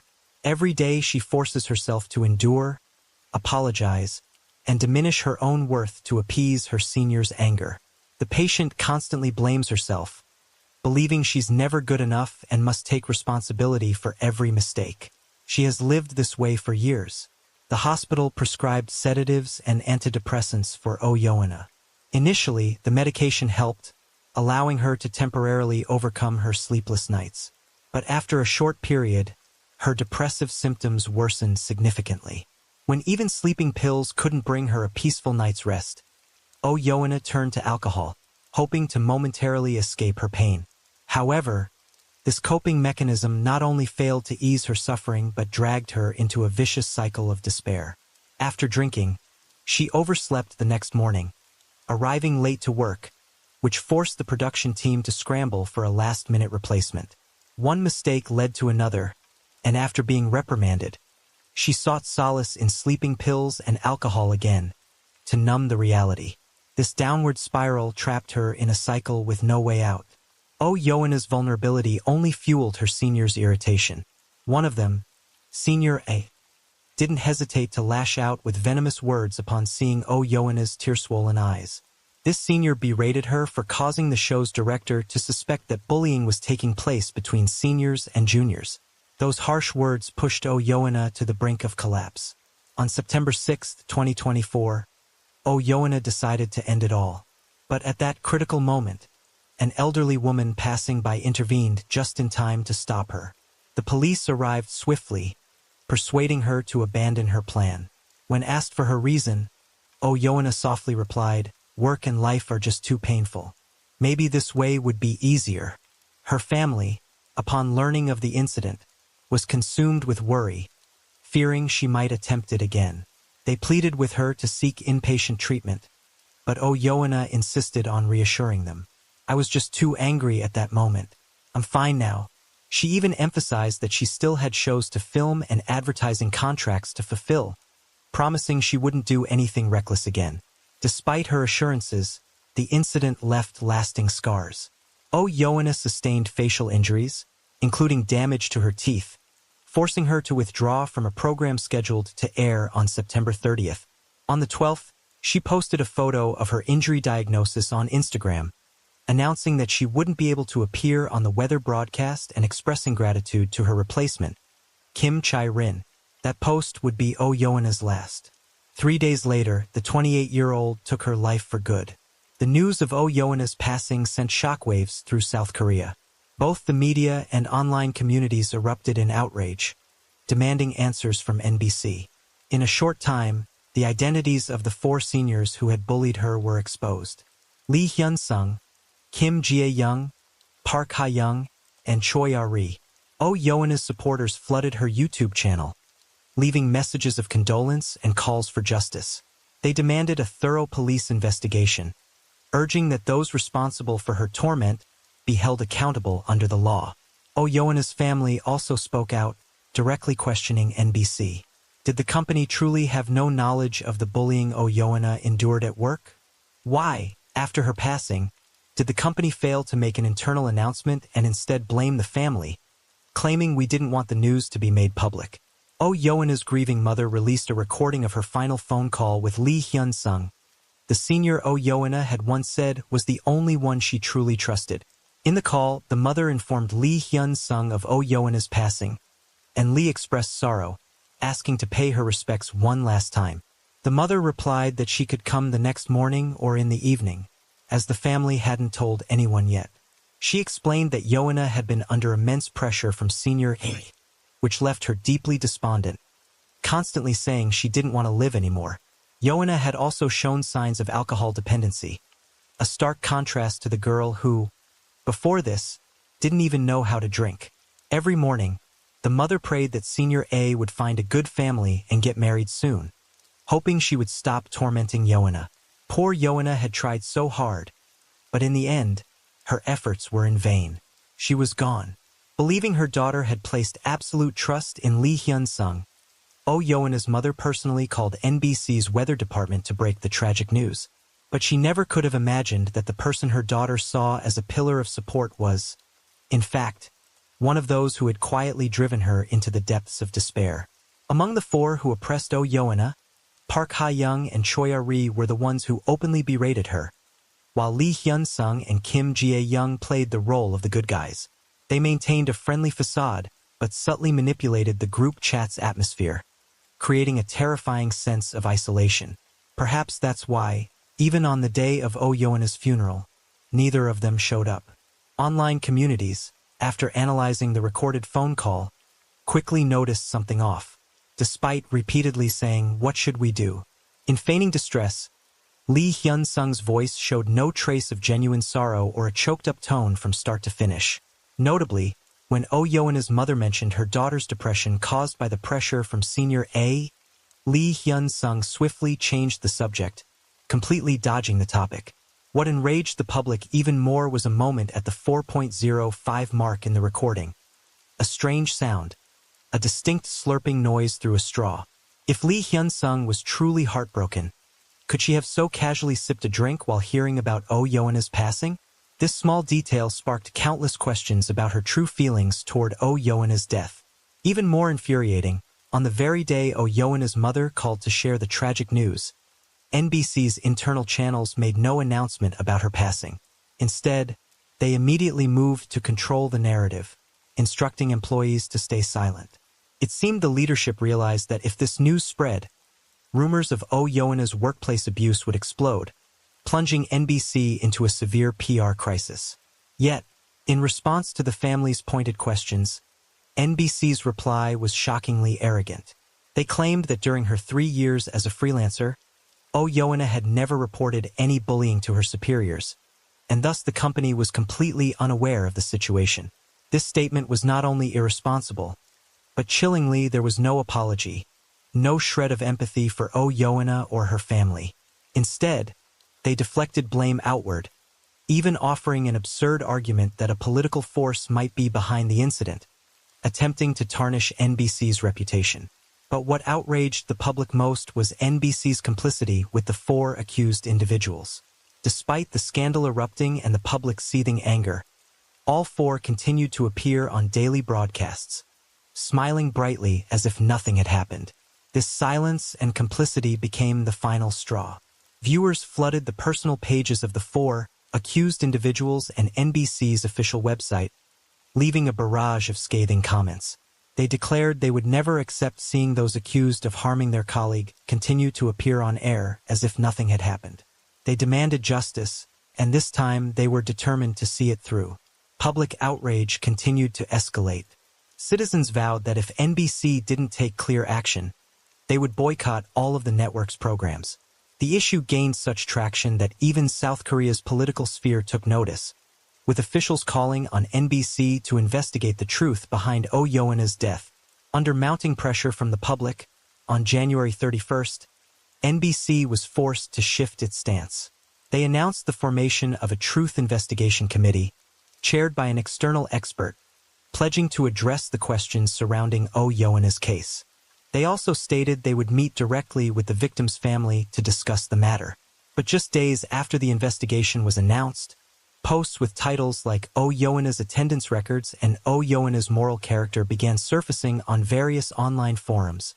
These posts publicly disclosed a slew of documents, including reports of incidents Oh Yoon-ah had faced while hosting, and a list of times she had been late to work. According to the leaked documents between January 2022 and January 2023, Oh Yoon-ah had been absent or late to work 9 times due to being unreachable. Her family immediately pushed back, asserting that this was the exact period when Oh Yoon-ah was enduring immense pressure at work, which led to her clinical depression. Her tardiness wasn't due to laziness or irresponsibility, but was a direct result of her reliance on sleeping pills and alcohol. Some sharp-eyed netizens spotted irregularities in the report. The document's title bore signs that it had been drafted after her passing, raising doubts about its authenticity, and even suggesting the possibility that it had been altered or fabricated to manipulate public opinion. Notably, these documents didn't appear on mainstream media outlets, but were systematically spread across anonymous forums. Many believed NBC might have deliberately leaked these documents to undermine the wave of criticism and shift the blame onto Oh Yoon-ah. But if that were true, how could the public trust the findings of the investigation committee? Was this merely a performance to placate the public while the truth remained buried? In reality, since 2019, South Korea has enforced the Workplace Anti-Bullying Law as part of its Labor Standards Act. This law explicitly defines the abuse of power in the workplace, including causing physical or mental harm or disrupting a colleague's work environment, as a legal violation. Yet, despite the law being in effect for 5 years, workplace bullying has shown no signs of abating. According to data from South Korea's Ministry of Employment and Labor, the number of complaints related to workplace bullying nearly doubled, rising from 5,823 cases in 2020 to 10,236 cases in 2021 to 2023. What's particularly striking is that only 10.6% of these cases were handled in accordance with regulations, such as fines or referrals to prosecutors. In contrast, the number of cases deemed to show no evidence of violation doubled compared to when the law was first enacted. These figures reveal that, while South Korea has laws to protect workers on paper, justice remains elusive for many victims in practice. Oh Yoon-ah may only be the tip of the iceberg in this deeply unjust system. Of course, the sharp rise in complaints also raises another question. Could the law be subject to misuse? But what cannot be denied is that countless victims still lack the courage or opportunity to speak out. Although the law mandates that victims and the accused be separated during investigations to prevent negative impacts, this is only feasible in large corporations. In small and medium-sized enterprises with limited workspace, victims and their abusers are often forced to face each other daily. Even when bullying is confirmed and administrative penalties are imposed, the fundamental relationship between the two parties remains unchanged. In the end, most victims choose to walk away, simply because they have no other recourse. This is the bitter reality of South Korea's workplace culture. So why has South Korea's work culture deteriorated to this extent? The root cause lies in the influence of Confucianism, which forms the ideological foundation of Korean society. Confucianism emphasizes hierarchical order, clearly delineating superiors and subordinates, creating a rigid system of rank. When this ideology permeates the workplace, it transforms into a power structure where superiors wield absolute authority over their subordinates. Equality in communication is virtually non-existent, and fair dialogue is even harder to achieve. Beyond that, the competitive pressure in South Korea is extraordinarily intense. Companies are caught in a cycle of internal warfare, where employees must not only submit to their superiors, but also step on their peers to survive. To climb the ladder, they're forced to crush others, turning colleagues into rivals. In such an environment, workplace conflict isn't just a consequence. It's practically a survival mechanism that everyone gets swept into. This has created a vicious cycle. Studying the laws of survival in the corporate world has become a lifelong challenge for South Korean workers. Even after the workplace anti-bullying law was enacted, raising awareness among many workers, the deep-seated issues within the organizational structures of South Korean companies, rooted for decades, cannot be resolved overnight. A survey conducted by the Korea Labor Institute on 1,600 male and female workers revealed that 3 out of every 10 employees had experienced workplace issues within the past year alone. More alarmingly, 15.6% of them had even harbored extreme thoughts. The most affected age group was young adults between 20 and 30, those who should be at the peak of their careers. Even full-time employees, who are protected by labor laws, feel suffocated by this issue. For those outside the law's protective umbrella, workers in the gray zone, like oyoana, weathercasters, cram school instructors, or fitness trainers, the risk is even greater. They become easy prey in this harsh work environment.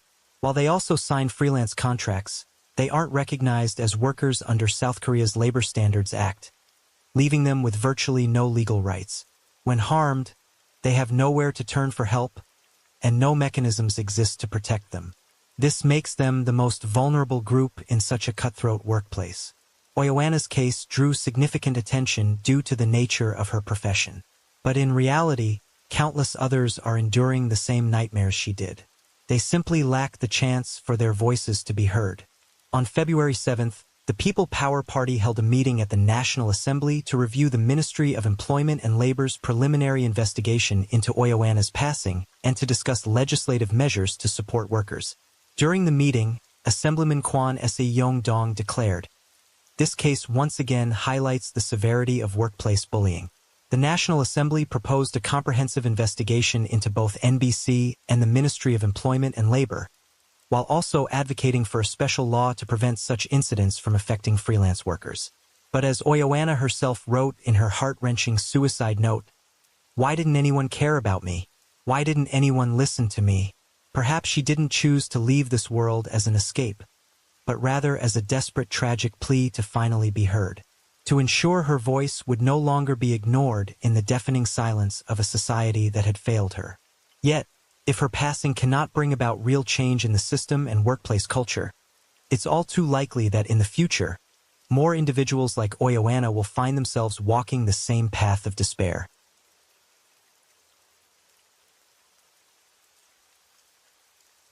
And the night deepens. Thank you for being here with me at Radio Night Crime. True crime stories remind us of life's mysteries and the need to stay aware, even in the stillness of the night. If you enjoyed tonight's story, don't forget to like, share, and subscribe.